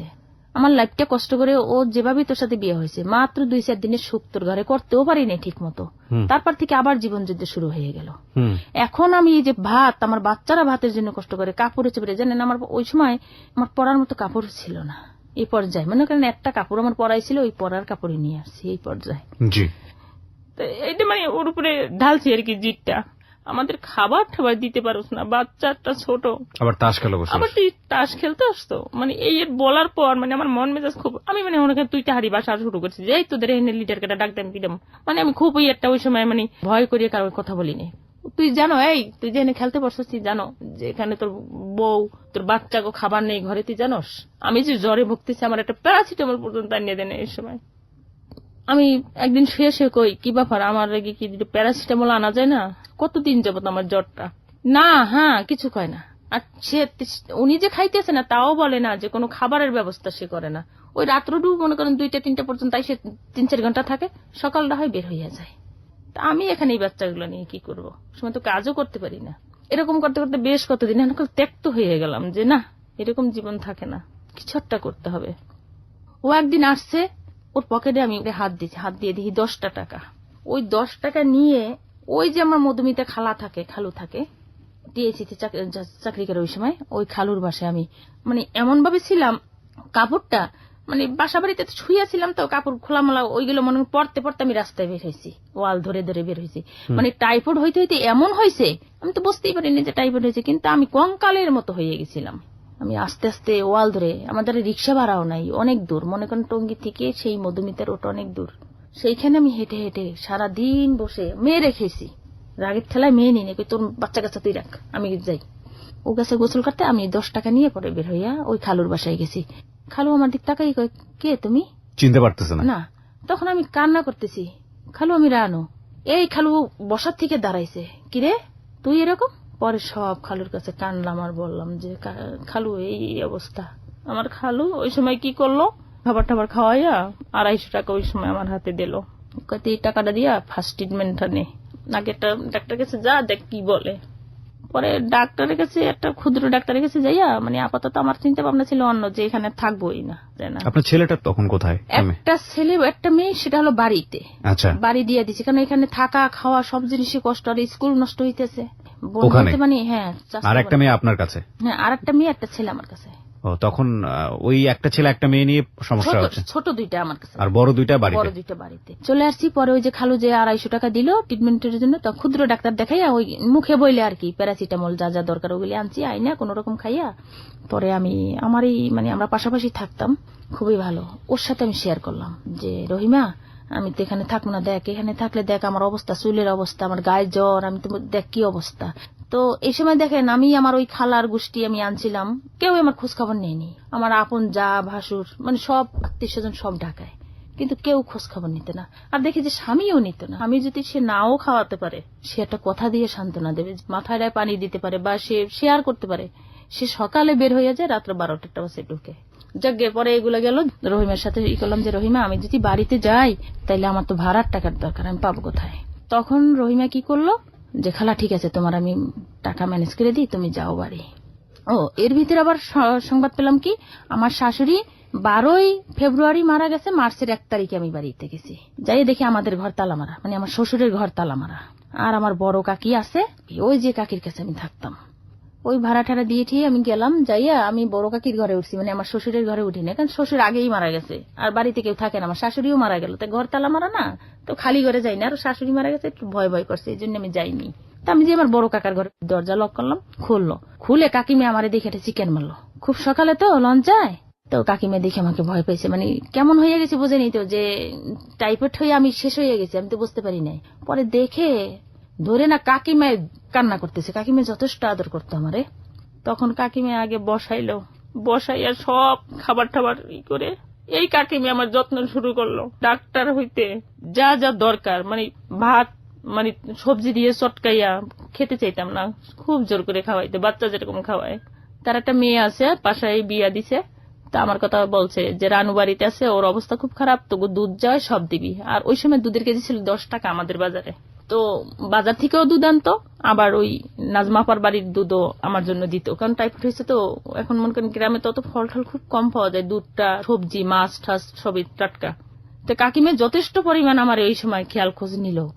তা আমি এবার করতাম কি, অ্যান্টিবায়োটিক যে ঔষধটা দিত আমি খাইতাম না। আমি দেখতাম কি ওই ঔষধটা খাওয়ার পর আমি অসুস্থ হয়ে পড়তাম, সেন্সিলেন্স হয়ে যেতাম, কারণ অত দুর্বলের প্রতি অ্যান্টিবায়োটিক দিত, টাইফয়েডের ঔষধ, খুবই খারাপ অবস্থা। ভয়ে খাইতাম না, যে অসুস্থ লাগতো, তাই ধান খেতে সরে ফেলে দিতাম। কাকিমা জিগে তো ঔষধ খাইতাম, হ্যাঁ খাইছি। এরকম করতে করতে কাকিমায় বহুত করছে। ওই যে সেই মক্কেল রইল ঢাকা, বাড়ি গেছি কিন্তু 8-9 মাস হয়ে গেছে। বাচ্চা কাচ্চা কই আছে না, বাচ্চা দুইটা নিয়ে গেছি, কিন্তু বাচ্চা পরে সাথে করে নিয়ে গেছেন? হ্যাঁ, বাচ্চা দুইটা নিয়ে, মানে আমি গেছি, আমার বাচ্চা আমি ফালাই নেই, কারণ আমি মাহারা বুঝে নেই তো যে বাচ্চা ওই পৃথিবীতে আমার এই বাচ্চাই অবলম্বন। পরে বাচ্চা দুটো বড় দুইটা তো বাড়িতেই, আর ছোট দুটো আমি নিয়ে গেলাম। কাকিমা ওদের তালাপি হতে, মানে আমার কাকিমা যথেষ্ট পরিমাণ করছে, এখনো বেঁচে আছে। যাই হোক, তাই আমি যখন এই ঢাকায় ছিলাম তখন সাধারণ একটু ওই ইটের সাথে উষ্টা খাইছিল, ওইটা আমি দেখে গেছি যখন যাই। তা 8-9 মাসের ভিতরে মনে করেন আমি সম্পূর্ণ সুস্থ হয়ে গেলাম। সুস্থ হওয়ার পর কি করলাম, সেই ছোটবেলার যে শুরু সেটাই করলাম। মনে করেন আমার ভাই আছে একটা কাকাতো ভাই, ওর বড় দিঘি আছে, দিঘিতে মাছের খাবার দিতে হয়। মনে করেন আপনি মাছ চাষ করছেন, আপনি মাছের খাবার দিতে হবে, টাকার বিনিময়ে আপনার খাবার আমি দিয়ে দিতেছি পুষ্কনির। আচ্ছা আচ্ছা। শ্বশুর বাড়ি যাইও আপনার কাজ লাগবে আমি করে দেবো, আমি আবার স্যালাইন পুশ করতে পারি, ইনজেকশন পুশ করতে পারি, ওই দাদা যার যে মানে যে কাজে যেটা লাগায় সেটাই আমি যথেষ্ট। তো হাট বাজার হইতে সবই করি, যেটা যেটা দরকার সবই সবারই করে দিয়েছি, মানে তারা মনে করেন যখন যেটা পারে তখন সেটা আমাকে দেয়। ছোট বাচ্চা দুইটা নিয়ে আর বড় বাচ্চা গোয়া নেই, এই 4টা বাচ্চা নিয়ে আমি এই সংসার জীবন শুরু করলাম। তারপর পাশাপাশি কিছু হাঁস পাললাম, একটা ছাগল নিয়ে পাললাম। তারপর আপনার এই মাছ নিজে ধরি নিজে খাই, বাজার থেকে কোনো মাছ আনি না, নিজেই ধরি। মোটামুটি করে এরকম নিজেই সবকিছু চালাইতেছি। এই 8-9 মাস চলে গেল, কোনো খবর নেই। হঠাৎ করে একদিন সকাল হইলো, আমাদের আবার লঞ্চে গেলে খুব সকালে বাড়িতে ঢুকে। আমি ওই ছাগল বের করে একটা আমার দরজার সামনে একটা জাম্বুরা গাছ আছে, জাম্বুরা গাছের সাথে আমি বাঁধতে আছি, এর মধ্যে দেখি যে উনি বাড়িতে গেছে, মানে খোরাইতে খোরাইতে ওই যে পাও যে গ্যাংরি হয়েছে আর কি। আমরা অনেক জীবন যুদ্ধের গল্প এখানে প্রচার করেছি প্রিয় শ্রোতা, এতক্ষণ ধরে শুনছিলাম এবং আরো কিছুক্ষণ শুনবো। শুধু একটা কথাই বলতে চাই আজকের এই জীবন গল্পে, এটা একেবারেই প্রান্তিক পর্যায়ের গ্রামীণ জনজীবনে বসবাস করা একজন মানুষের জীবন সংগ্রামের গল্প। এই গল্পটাকে যদি আপনি উপলব্ধি করতে চান বা উপলব্ধি করার যে বিষয়টি, সেটা আপনার জীবনে যদি কিছুটা হলেও বোঝার বিষয় থাকে, তাহলে কোনো একটা সময় জীবনে আপনাকে গ্রামে বসবাস করা মানুষ হলে আমি বলবো যে এটা খুব ইজি হবে আপনার এই গল্পটা বোঝার। আমি যারা গ্রামে বসবাস করেননি, আমি আসলে যেটা বোঝাতে চাচ্ছি যে যারা গ্রামে বসবাস করেননি বা এই জীবনের সাথে যাদের সম্পৃক্ততা নেই, তারা আসলে বুঝতে পারবেন না যে গ্রামীণ জীবনে একজন খেটে খাওয়া মানুষ কিংবা একজন ফাইট করা মানুষ, নিয়তির এগেনস্টে যাওয়া মানুষ কিংবা জীবন সংগ্রামে বেঁচে থাকা একজন নারীর জীবন গল্পটা আসলে কেমন হতে পারে। ঠিক আছে, বলুন। তারপরে সে আসলো, কি করলেন তখন? তারপর সে আসলো, দেখলাম যে একটু বাঁকা বাঁকা হয়ে আসছে, হয়ে গেছে, মেজাজ আরো খারাপ হয়ে গেছে। ওনার চেহারা দেখছি, পর চেহারাটা দেখে আমি ভিতরে ঢুকে গেলাম, মানে এমন ভাব ধরলাম যে ওনাকে চিনিই না, কারণ আমার মেজাজ খারাপ হয়ে গেছে ওনাকে দেখে। ঠিক আছে, আমরা এখান থেকে ফিরি। এই ফাঁকে একটা গুড নিউজ দেব সবার জন্য, বিশেষ করে যারা এবার জেএসসি জুনিয়র স্কুল সার্টিফিকেট পরীক্ষা দিচ্ছেন তাদের জন্য। আমি জানি যে অনেকেই হয়তোবা শুনছেন না, যাদের ফ্যামিলিতে আছে তাদের বলবো যে তারা এই সুযোগটা নিতে পারেন, বিশেষ করে জুনিয়রদের জন্য। আমরা যাই শেখাই না কেন এক্সট্রা কারিকুলাম অ্যাক্টিভিটিস, সেটা অবশ্যই এই লেভেল থেকে বা আরো ছোট বয়স থেকে তাদের শেখা উচিত। সো রেডিও প্রেজেন্টেশন বলেন বা নিজেকে প্রেজেন্ট করা বলেন, ক্লাস প্রেজেন্টেশন বলেন বা পার্সোনালিটি ডেভেলপমেন্টের কথা বলেন, যাই আসুক না কেন এক্সট্রা কারিকুলাম অ্যাক্টিভিটিস এর জায়গাটিতে আমরা বিশেষ করে স্কুল অফ ক্রিয়েটিভ আর্টস একটা বিশেষ সুযোগ দিচ্ছে এই জুনিয়রদেরকে রেডিও প্রেজেন্টেশন এবং টেলিভিশন প্রেজেন্টেশনের উপরে একটা বিশেষ ট্রেনিং দেবার। ইন ডিটেলে আপনারা যদি জানতে চান তাহলে যোগাযোগ করতে পারেন এই নাম্বারে। নাম্বারটি হচ্ছে 01738686179। আমি আরো একবার বলছি, ধীরে ধীরে বলছি, 01738686179। এই নাম্বারটিতে আপনি যোগাযোগ করে আসতে পারেন এবং এই সুযোগটি শুধুই জুনিয়র স্কুল সার্টিফিকেট বা জেএসসি পরীক্ষা যারা দিচ্ছেন তাদের জন্য, এবং খুবই কম মূল্যে, নন প্রফিটেবল একটা প্যাকেজ, প্রায় 3 থেকে 4 মাসের একটা প্যাকেজ। প্রেজেন্টেশন কিভাবে ডেভেলপ করা যায়, রেডিও জকি হোক, টেলিভিশন হোক বা ক্লাস প্রেজেন্টেশন হোক, বা নিজেকে কোনো কমিউনিটির কাছে প্রেজেন্ট করা হোক, সেটা কিভাবে ডেভেলপ করা যায় সেটার উপর একটা বিশেষ ট্রেনিং এর ব্যবস্থা। আর যারা সরাসরি আমাদের অফিসে এসে যোগাযোগ করবেন তাদের জন্য আমাদের অফিসের ঠিকানাটা বলে দিচ্ছি। আনন্দ সিনেমা হলের পাশে, ভাতঘর হোটেল গলি, ম্যাপস বিল্ডিং এর গ্রাউন্ড ফ্লোর। আমি আবারও বলছি, আনন্দ সিনেমা হলের পাশে, ম্যাপস বিল্ডিং এর গ্রাউন্ড ফ্লোর, ভাতঘর হোটেল গলিতে। ওকে, সকা এটা 9টা থেকে 5টা পর্যন্ত অফিস খোলা থাকে, এমনকি আপনি চাইলে শুক্রবারও যোগাযোগ করতে পারেন। এবং আমি নিজে ওখানে বসি বৃহস্পতিবার, শনিবার, রবিবারে সকাল 11টা থেকে 1টা পর্যন্ত আমি থাকি ওখানে। ছোট্ট একটা বিরতির সময় হয়ে গেল প্রিয় শ্রোতা, মাত্র 4 মিনিটের বিরতি। আপনারা শুনছেন close up presents hello 8920 with me RJ Kibria. Close Up presents Hello 8920. Close Up. The closer, the better. Close Up presents Hello 8920. Close Up. The closer, the better. আরো একবার স্বাগত প্রিয় শ্রোতা, আপনারা শুনছেন এবিসি রেডিও এফএম 89.2 তে আরজে কিবরিয়াকে, শুনছেন জীবনের গল্পের রানুকে। রানু, আমরা বিরতি নিয়েছিলাম, কথা না বাড়াই আবারও আপনার কাছেই ফিরি। হ্যাঁ, তো আপনি কি করলেন এরপরে? ওনাকে দেখে আমি ঘরে ঢুকে গেলাম। ঢুকে যাওয়ার পরে দেখলাম যে দাঁড়িয়ে আছে, বাচ্চাগুলোর সাথে কথা বলছে। তার আমার একটা ভাই ছিল, ও ভাইয়ের সাথেও বলছে বিস্তারিত যে আসলে আমার তো কোনো দোষ না, আমি এরকম এরকম, মানে ওর ওই যে উষ্টাটা খেয়ে মানে ওর পাও অনেক ফুলে ঠুলে উঠছে, মানে ইনফেকশন হয়ে গেছে, ও কিছু করতে পারে না, সবকিছু আমার ওই ভাইটাকে বলছে। আমি আর কি বলবো, আমার ওখানে আর বলার কিছু ছিল না। তো আমি ও ঘরে গেছে, ঘরে যাওয়ার পর মানে ওর চেহারাটা তাকাইছি পরে মানে আমার শরীরের ভিতরে আগুন জ্বলতেছে। যাই হোক, মীমাংসার ভিতরে গেল, সবকিছু বিস্তারিত শুনলাম। আমার বড় কাকিমা ওই যে ওর কাছে বললো টললো, যাক আবার সেই নত হলাম যে যাক একটা বাঙালি মেয়ের জীবনে যেটা হবার সেটাই হয়ে গেছে। পরে কি করবো, ওই মুহূর্তে আমার কাছে 700 টাকা ছিল, ওই টাকা 700 বের করে দিলাম যে আমাদের বাজারে আবার একটা ভালো আর্মির ডাক্তার বসে। ভাইটাকে বললাম যে ঠিক আছে, ওকে নিয়ে একটু বাজারে যা, দেখ কি বলে ডাক্তার, ওর পাটা দেখা। ডাক্তার বলছে যদি আমি 1 গিট ফেলে দেবো, মানে এতটুকু কেটে দেবো, যদি দেখা যায় এই সেলাইটা কালো হয়ে গেছে তাহলে বোঝাবো যে সমস্যা, যদি কালো না হয় তাহলে ভালো। তো অপারেশন করে দিল ডাক্তারে। দেওয়ার পর দেখে যে না, তার ব্যথা, তার কালো হয়ে গেছে, যে ইগুলা সিমটম গুলা দিছে প্রত্যেকটাই পজিটিভ আসছে। তো পরে শেষে কি হলো, আমার এক ভাই ছিল, কাকাতো ভাই, পরে বলে তুমি ঠিক আছে বরিশাল শেরে বাংলা মেডিকেলে তুমি ভর্তি হও, এছাড়া তোমার কোনো উপায় নেই। ও সেই বরিশাল যায়, ওখানে 3 মাস থাকে। ডাক্তার বলতেছে যে রানের এই পর্যন্ত কাটতে হবে।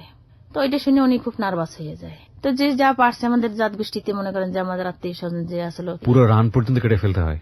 হ্যাঁ, ওটা তো বন ক্যান্সার যেটা বলে, গ্যাংডিজ যেটা বলে, ওটা হয়ে গিয়েছিল। হ্যাঁ, ওটা হয়েছে, এখনো আছে সেই পর্যায়ে। যাই হোক, পরে শেষে ওনার সেই ডক্টর যে বললো যে এই পর্যন্ত ফেলে দিতে হবে। তো থেকেই মানে খুব টেনশন যে এই পা কাটলে মানুষের থাকে, যে কোনো মানুষের দেখেন একটা অঙ্গ না থাকলে সেটাই তার কাছে বড়। রাইট। পরে টাকা পয়সার ব্যাপার স্যাপারও তো লাগে, ও সময় তো হাত ক্যাশ কোনো কিছু নাই, টাকা পয়সা নাই, কি করবে। সবাই আর কি দিছে, বংশের ভিতরে যারা যারা ছিল মনে করেন দেওয়ার মতো, কেউ খাবার দিয়ে সাহায্য করছে, কেউ কাপড় চোপড় দিয়ে সাহায্য করছে, যে যেরকম পারছে আর কি। এরকম করে অপারেশন হইল। ওই আঙ্গুল ফেলে দিল, তারপরে পেট কেটে এইখানে বড় পেট কাটা দিছে, কাটা দিয়ে তারপরে রগগুলিকে আমরা উঠাইয়া তারপর কিভাবে ডাক্তার অপারেশন করে দিল। যাই হোক, এই সে ইনজুরি ওই থেকে বন ক্যান্সার। পরে আমরা বাড়িতে থাকলাম, সংসারটা এখন আমি ওইভাবে করে শাপলা মাছ ওই এ কাজ ও কাজ করে ঠরে এই 3 বছর যুদ্ধ। তো উনি আবার করলো কি, ওই যখন মোটামুটি সুস্থ হইল, রমজান আসলো, প্রথম রমজানের দিন উনি করলো কি, একটা রোজা উনি বাড়ি থেকে ইফতারি টিফতারি বানালাম, সবাই বাচ্চা কাচ্চা নিয়ে খাইলো, খেয়ে ওই প্রথম রোজার দিন উনি ঢাকা রওনা হয়ে আসলো। যে ছেলে মানুষ যে কোনো কাজ পাইলে একটা করবে, যদিও তার ক্যান্সার, তারপরে তো হাঁটা চলা পারে। আর আমি তো বাড়ি ওই যুদ্ধ যে সময় যেটা পাচ্ছি সেটা করছি, আমার কোনো লজ্জা শরম নেই, যেটা পাইছি করতে আছে জীবন বাঁচানোর জন্য। এই রমজানে সে বাড়ির থেকে আসছে, আর এক রমজান কিন্তু এসে গেছে। এর ভিতরে তার কোনো ফোন না, তার কোনো খোঁজ খবর না, তার কোনো কিছু না। আমরা বেঁচে আছি না মরে গেছি, না ও বাচ্চা আছে ও মরছে তাও জানি না। একটার পর একটা খালি ধকল আসছে আর সামলাচ্ছি। তো আর কি, আমার এক ভাইয়ের ছেলে পাড়া প্রতিবেশী, ও এসে একদিন হঠাৎ করে আমারে ডাক দেয়, তোমার কপাল তো পড়ছে। আমি কি হয়েছে রে? ফুপু জানো তুমি আসলাম কাকু বিয়ে করছে। ওই পা নিয়ে এসে বিয়ে করছে আবার? তাহলে মিথ্যা, ও মিথ্যা একটা কথা বলেছে। আচ্ছা যাই হোক, হ্যাঁ। তো আমার এতটুকু বিশ্বাস আছে যে ও এদিক দিয়ে ও খুব ভালো। তারপর ওই কথা বলার পর আমার একটু মনের ভিতরে একটা দুশ্চিন্তা ঢুকে গেল যে ছেলে মানুষ করতেও পারে। চিন্তা নিতে করে ওই দিনকেই আমি কি করলাম, ছোট মেয়েটা ছোট ছেলেটা বড় দুইটারে থুইয়া আমি কাকিমারে কইলাম, কাকিমা আমি যাই আসলাম রে সাজ করতে। কত মাথা মতো মনে হয় খারাপ হয়ে গেছে। আমি কি, ও বাড়ি আমাদের টাকা পয়সা দিতে পারে না, আমাকে 1 বছর হলো কোনো খোঁজ খবর নাই, আমরা বেঁচে আছি না মরে গেছি। আচ্ছা আমার কথা না হয় বাদ দেবো, ওর জন্মে দেওয়ার বাচ্চাগুলো তো আছে, তাহলে এগুলোরও তো খোঁজ নেই ও। ঠিক আছে, ও যদি না পারে, ও যদি অসুস্থ থাকে, তাহলে ওর পর তো কোনো আমার চাপ সৃষ্টি নেই। আমি একটা কথা বলছি ওর ঘরে আসার পর, তোকে যদি আমার ভিক্ষা করেও খাওয়াইতে তাও আমি খাওয়াম, তাতে আমার একটু লজ্জা শরম লাগবে না। আবার আসলাম ঢাকায়, আমি সরাসরি ওর কাছে যাইনি।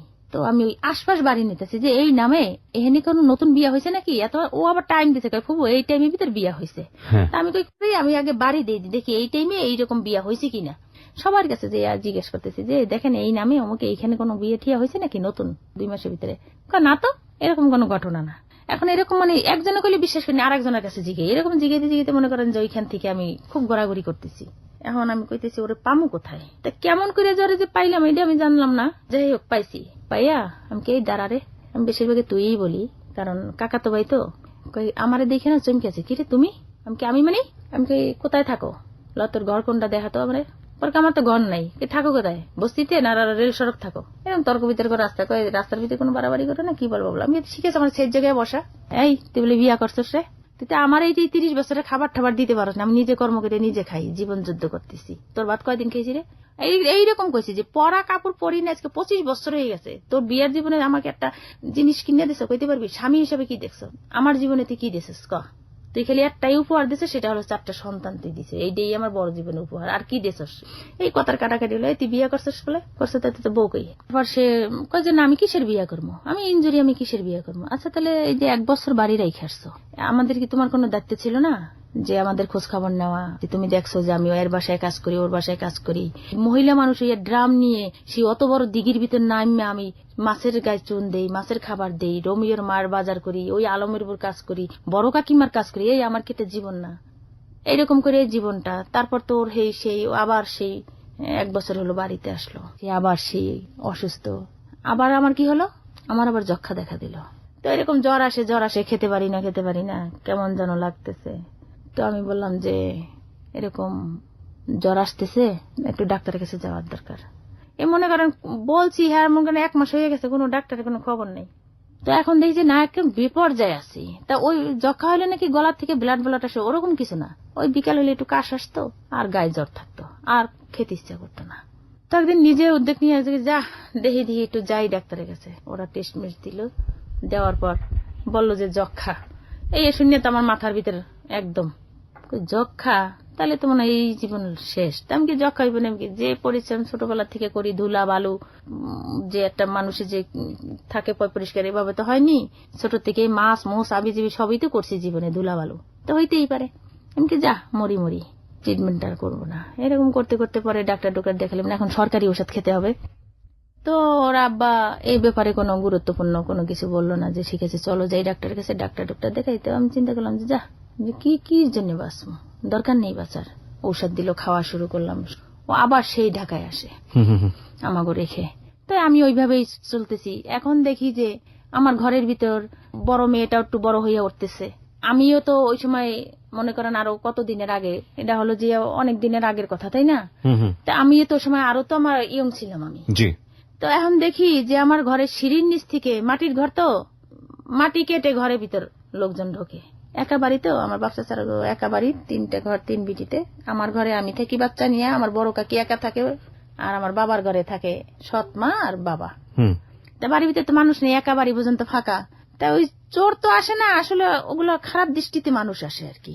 এখন দেখলাম যে এ বাড়িতে থাকা আমার জন্য বিরাট মুশকিল হয়ে গেছে, যে এখন আর থাকা সম্ভব না। কারণ যদি থাকতে হয় তাহলে এত কদিন তো মানুষের বাড়ি কাজ করে খাইছি, এখন না হয় অন্য কিছু করতে হবে, এছাড়া আমার উপায় নেই। তাইলে আমার এখান দিয়ে আগেই যাওয়া উচিত। তো আমি কি করলাম, আমার স্বামী তার খোঁজ খবর নিল না, ওই যে চলে গেল, আবার আইসা চলে গেল। আবার যাওয়ার পর তার আবার সেই আর কোনো খোঁজ নেই এই পর্যায়ে। তখন চিন্তা করলাম যে না, এখানে আর বাড়িতে থাকা যাবে না, যেহেতু একটা পুরুষ মানুষ বাড়িতে নাই। আর বাড়িতে আইসা মনে করেন চোর ঠোর, আমার কথা চোর হইয়া সাজুক, মনে করেন চোর ঢুকলো ঘরে, চোর ঢুকে তো অন্য কিছু ঘটতে পারে, ওই চিন্তা করে আমার আর বাড়িতে থাকলাম না। পরে আবার আমার স্বামী অবশ্য জানে না যে আমি ঢাকা চলে আসছি। আমি কি করলাম, বাড়ি থেকে যা যা দরকার আমার ওগুলি সব নিয়ে, বাচ্চা কাচ্চা নিয়ে পরে আমি ঢাকায় আসলাম। পরে কি করব, উনি তো সেই অসুস্থ হয়ে গেল। বড় ছেলেটা লেখাপড়া করাতে পারিনি।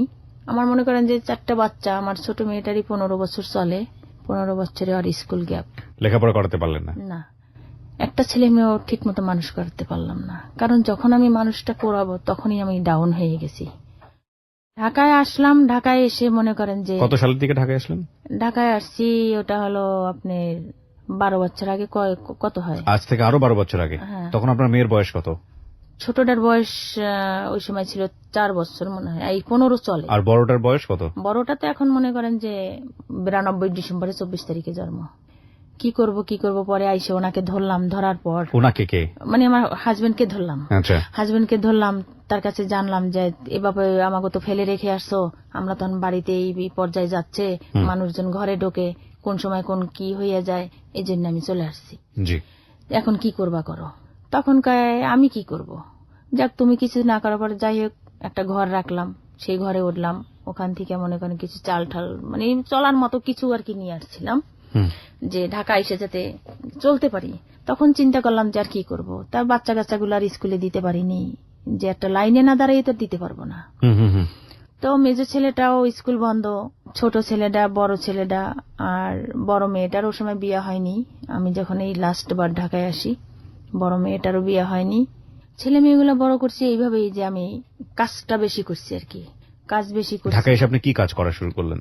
আমি কাজ করছি ওই সময় হলো যে মোম যে ছিল, মোমের কারখানায় যে মোম ওগুলা ডাইস ছিল, ওই মোম বানাইছি। কাজটা পেলেন কোথায়?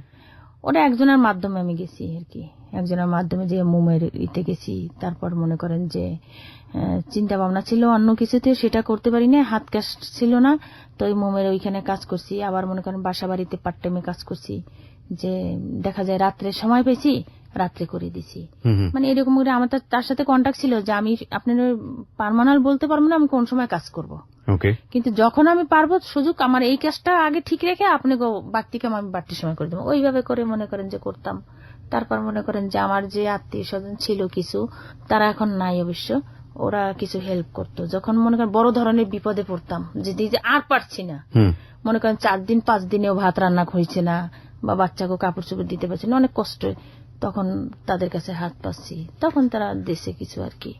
ওকে, অন্যরকম এক জীবন গল্প, শুধু এটুকুই বলার আছে। কারণ একটা মানুষ, যে মানুষটি বারবারই বলছিলাম, ইনফ্যাক্ট আমি একবার বলেছি এই কথাটি, একেবারে প্রান্তিক পর্যায়ের খেটে খাওয়া, গরিব, দুস্থ, নিপীড়িত, নির্যাতিত একটি মানুষ, যার না আছে কোনো আত্মীয় স্বজন, না আছে সে অর্থে পিতৃকুল মাতৃকুল, না আছে স্বামীর ঘরের সান্ত্বনা, কিন্তু বেঁচে থাকার জন্য তীব্র আকর্ষণ, নিজের ভেতরের জেদ এবং শক্তি, এটা নিয়ে প্রতি মুহূর্তে যুদ্ধ করে যাওয়া।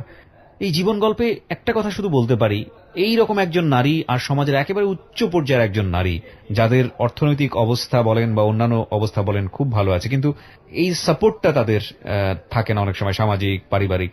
এই দুই নারীর জীবন গল্পের মধ্যে অদ্ভুত একটা মিল পাওয়া যায়, এবং কেন জানি একটা ছেলে হলে স্ট্রাগল করে নিজেকে সমাজের কাছে প্রতিস্থাপন করতে পারেন, কিন্তু একটা মেয়ে সে সমাজের যে স্তরেই বসবাস করুক না কেন তার জন্য ট্রিটমেন্টটা এমনই হয় যে আসলে সে কোনোভাবেই নিজেকে শত চেষ্টা করেও খুব সহজে এই সব প্রতিবন্ধকতা থেকে নিজেকে বের করে নিয়ে আসতে পারে না। শেষ পর্যন্ত ভাগ্যনিয়তির কাছেও অনেক সময় তাদের হেরে যেতে হয়। যাই হোক, আমরা কথা না বাড়াই, শেষবারের মতো আরেকটা বিরতি নেই 5 মিনিটের, দেখি রানুর জীবনে কি হয়েছে শেষ পর্যায়ে এসে। আমরা ফিরছি একটু পর। Close Up presents Hello 8920. Close Up. The closer, the better. Close Up presents Hello 8920. Close Up. The closer, the better. আরো একবার স্বাগত প্রিয় শ্রোতা, আপনারা শুনছেন ক্লোজ আপ প্রেজেন্স হ্যালো 8920। আমি আরজে কিবরিয়া রয়েছে আপনার সঙ্গে। রানুর জীবনের গল্পে আমরা ফিরবো। হ্যাঁ, মোমের কারখানার গল্প শুনছিলাম, তারপর মোমের কারখানা থেকে মনে করেন যখন যে কাজ পেতাম, যেমন তরকারি নিয়ে আমি সামনে বসতাম, মানে আমি আর অন্য ধারার একটা দেখতাম যে এই জিনিসটা এখানে নেই, এই জিনিসটা আমি করি। তরকারি নিয়ে সামনে বসতেন মানে আমার বাজারের সামনে বসতাম আর কি, কাঁচা সবজিগুলো বিক্রি করতেন। আচ্ছা, অল্প অল্প, মানে বেশি তো পুঁজি ছিল না, বুঝতে পেরেছি। মানে অল্প থেকেই করতাম, যে দেখতাম ট্রাই দিয়ে যে আসলে কি চলে, পয়সা পাওয়া যায় কিনা। হ্যাঁ, তো এরকম করতে করতে দেখা যায় মোম থেকে ও সাইন করতে পারে, আর মোম তো ক্যাশ টাকা না, মানে ওখানে কাজ করতাম, ওরা কাজের বিনিময়ে টাকা দিত। জি। পরবর্তীতে কি করব ভেবে চিনতে পারছি না, ঘর ভাড়াও বেবহুল বাজে গেল। তো এরকম দেখা যায় যে বাড়িয়ালি খুব চিল্লাপাল্লা করছে। তখন বাড়িয়ালাই কি করছে, রাত্র 1টার সময় আমাদের বাচ্চাকে বের করে দিয়ে বাড়িয়ালা তালা মারছে। আমি আবার ওই রাত্রটা ছিলাম না, মানে আমার হাজবেন্ডের উপরে রাগ করেছিলাম না, যে একটা পুরুষ মানুষ হইয়া কোনো দায়িত্ব নেই, একটা স্বামী যদি জীবিত থাকে তার সামনে যদি তার ওয়াইফকে, তার সন্তানকে, বাহিরের মানুষের যদি একটা কড়া কথায় কথা বলে যায় তখন কেমন লাগে। তখন আপনার হাজবেন্ড একদম বিছানায়? না, ওরকম না, সে হাঁটতে পারে, তখনও হাঁটতে পারে। ওকে। সে কি করলো, বাড়িওয়ালায় যখন ওদের বের করে দিয়ে যখন তালা মারলো, তো এর ভিতরে আমি বলছিলাম যে ঠিক আছে, তুমি যখন কোনো কিছু দায়িত্ব করতে পারবো না, ঠিক আছে তুমি চলে যাও, আমার ভাগ্যে যা আছে তাই। কারণ যুদ্ধ করতে করতে, লড়াই করতে করতে আমার জীবনটাই শেষ, এখন আর যুদ্ধকে ভয় পাই না, ভাবছে আপনি নাই, আপনি মৃত্যু যান। উনি গেল কি আসতে একটা কম্বল, একটা বালিশ, এটা নিয়ে ঠিকসে চলে গেল। বাহ, সুন্দরী হলো গেল চলে, মনে মনে হাসিও আসতেছে, কান্নাও আসতেছে। আমি কি করবো, আমার মাথায় কোনো কিছু ধরে না, এত সুযোগ বয়ে চলে গেল, কিন্তু আমি তো পারলাম না, আমি তো বাচ্চার মা।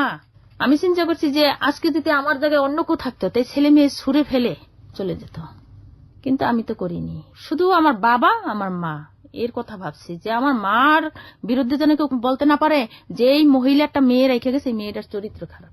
আমার বাবাই 2 বিয়ে করছে, আমার বাবার কথা যেন কেউ বলতে পারে না আর বাপের চরিত্র খারাপ, 2টা বিয়ে করছে, মাইয়াটার এইরকম হয়েছে। যাই হোক, পরে এরকম উনি চলে গেল, বাড়িওয়ালায় তো ওই বাচ্চা কাচ্চা বের করে দিয়ে তালা মারছে। তো ওই দিনকে আমি একটু পাশে যাইয়া রয়েছিলাম, একটা পরিচিত বাসা ছিল। তো আমার এই 30 বছরের বিয়ের জীবনে সার্ভিসে দেখলাম না জুনি একটা কাজ ফয়সালা করতে পারছে। তো এরকম করে আমি একটু পাশে যাইয়া রইলাম, দেখতে আছি যে কি ঘটনা ঘটে। শুনলাম যে বাড়িয়ালি তালা মারছে, তাহলে আমি খারাপ লাগতেছে, কি করবো। ওর বাবাও গেল চলে, বাচ্চাগুলো বাইরে রাখলো। পরদিন সকালে নিয়ে আসলাম, আইসে বললাম যে আপনি তালা মারলেন, আপনি কি টাকা গুছানোর আমার সময় দেন, যেহেতু হয়ে গেছে একটা অ্যাক্সিডেন্ট, সময় দেন। এরকম সে খুলবে না, কত মান অভিমান, সে অনেক কিছু যা খুলে একটা ডেট করছিলাম টাকা দিব করিয়া, সে ডেট মতো টাকা দিতে পারিনি, না দেওয়ার কারণে সে কি করলো, ছোট বাচ্চা 2টা ঘরে রেখে সে তালা মারলো। আমি তো টাকার লাগে মনে করেন এ জায়গা ও জায়গা, আত্মীয় স্বজন কত জায়গা আমি গেছি টাকার জন্য, দেখিনি কিছু টাকা এনে বাড়িয়ে দিতে পারি, যে জায়গা যে সে জায়গায় পয়েন্ট খালি। এখন ওই বাচ্চা যে ঘরে তালা মারছে, মানে রাইখে যে তালা মারছে, ওরা নাকি উঠে দরজা বাইরে দিতেছে, চিৎকার করতে আছে।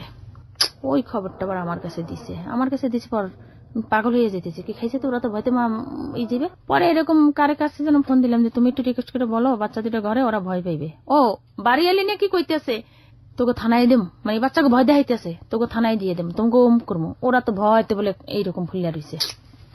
বলার পর তারপর কি হলো, এই এরকম করিয়া পরে আমি টাকা পয়সা কোথাও গুছাতে পারলাম না। পরে আমি একদিন চিন্তা করলাম যে আমার তো সবই শেষ।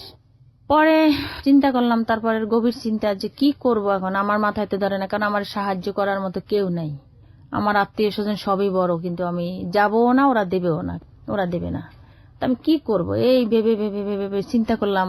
তো আমার ওখানে একটা হসপিটাল আছে উত্তরা ভিতরে, যেটা হলো চক্ষু হসপিটাল, সেটা হলো মক্কা হসপিটাল, ওটা সৌদির বাদশা করছে আর কি। দরিদ্র হইতে যায় যে শ্রেণীর মানুষ যায় ওখানে ট্রিটমেন্ট দেয়। তারপর আমি ওই মক্কা হসপিটালে যে যোগাযোগ করলাম, ওখানে খুঁজলাম যে এখানে ম্যানেজারকে। তো ম্যানেজারে খুঁজে বের করলাম, বললো যে কি আপনি কি, যে আপনি ডক্টর দেখাবেন? আমি বললাম ডক্টর দেখাবো না, আমি একটা আলাপের জন্য আসছি। বলেন কি আলাপ? পরে শেষে ওরকম ডাক্তারের মানে ওই ম্যানেজারের সাথে বললাম যে দেখেন আমার পারিবারিক একটু ঝামেলা আছে, তবে এখানে যে আপনাদের অনেক পেশেন্টই তো আছে অনেক রকমের, আপনি তো ম্যানেজার, আপনি জানেন এখানে যে হসপিটালে কি কারো চোখ চায় নাকি, চোখ দেয় কিনা, এরকম কোন পেশেন্ট আসে আপনার এখানে? মাঝে মাঝে আসে। তখন বলো কেন বলেন তো? তখন আমি বলতে চাইলাম না, আমি না আমি জানতে আসলাম। না আপনি বলেন কি করবেন? আমি কি দেখেন এই ধরনের পেশেন্ট যদি দেখেন যেটা চোখের দরকার আছে, এরকম যদি কোনো পেশেন্ট আসে তাহলে আমাকে একটু ফোন নাম্বার দিয়েছি বলবেন। তারপর এখানে কোনো কিছু হলো না, পরে ইসলামিয়া হসপিটাল আসছিলাম আপনি ইয়েতে, ওখানে আসলাম, ওখানে এরকম লোকজন ধরলাম, দেখলাম যে ওখানেও কিছু করা যায় না। পরে কি করবো কই আমার তো কিডনিতে এমনিতেই বাম সাইডে একটু সমস্যা আছে, তো কিডনি দেখি যেটা ভালো আছে ওইটা কিছু করা যায় না। এরকম মনে করেন পাগলামি বহুত করছি, অনেক জায়গা গেছি আইসি, এরকম করে যে দেখি বিপদ থেকে রক্ষায়নি। যাই হোক, সেই মিমের মা মনে করেন বাড়ি আলি, সে তালা তোলা মারছে, এরকম করছে, বহুতই করছে। আমার হাজবেন্ড যে মনে করেন ওই যে গেছে, সে মনে করেন আর 8-9 মাসের ভিতরে তার কোনো খোঁজ খবর নেই, বুঝতে পারছেন? ওই যে কম্বল নিয়ে গেছে আর বালিশ নিয়ে গেছে, ওই তেমনি শেষ। এই যে মাসগুলার ভিতর বাজার, ঘর ভাড়া, এই যে গুছানো গাছানো, এগুলা সমস্ত এই দায় দায়িত্ব এই আমার, আজও আমার। তো এরকম করতে করতে দেখি যে এখন না তিতা তিতা হয়ে গেছে, আর ভাল লাগে না। তখন আমি কি করলাম, আমার বাসার পাশে এক মহিলা বলতে আমি আন্টি বলি, তো ওনারা দেখি যে কাপড় বিক্রি করতেছে, ওনাদের নিজের কারখানা নাকি জানি না, যাই হোক লোন 3 পিস, তারপর এমোটারি 3 পিস, মানে বিভিন্ন রকমের কাপড় ওনারা আনে উনিও এখান দিয়ে বিক্রি করে, মানে ওনার বাসা থেকে উনি নেয়, সবাই নিয়ে যায় এসে। তখন আমি একদিন বললাম কি যে খালা, আমি তো এরকম সমস্যায় আছি, এটা তো দেখছেন এই চোখের উপরে, তাহলে আমার কিছু 3 পিস দেন, আমি বিক্রি করি, আমার লাভ আমি নিবো, আর আপনি আমাকে রেট ধরে দেন, ওই রেট অনুযায়ী বিক্রি করে আমি আপনারটা দেবো, আমারটা দেন। তো এরকম করে ব্যবসা মনে করেন যে 8-9 মাস চালাইছি, ওদের টাকা ওরা দিছি, আমার যেটা হয়েছে ওটা দিয়ে বেশ ভালোই হয়েছে, চলতে ফিরতে পারছি আর কি, বাচ্চা সব করতে পারছি। হঠাৎ করে আমার কিছু টাকা বেজে গেল, বাকি পড়ছে আর কি। বাকি পড়ার কারণে তার সাথে সম্পর্কটা মনে করেন আমার সাথে একটু খারাপ হয়ে গেল। এখন আর সে নগদ টাকা ছাড়া কাপড় দিবে না। মাঝপথে যাই, এখন আমি বড় বিপদে পড়ে গেছি, এখন কি করব।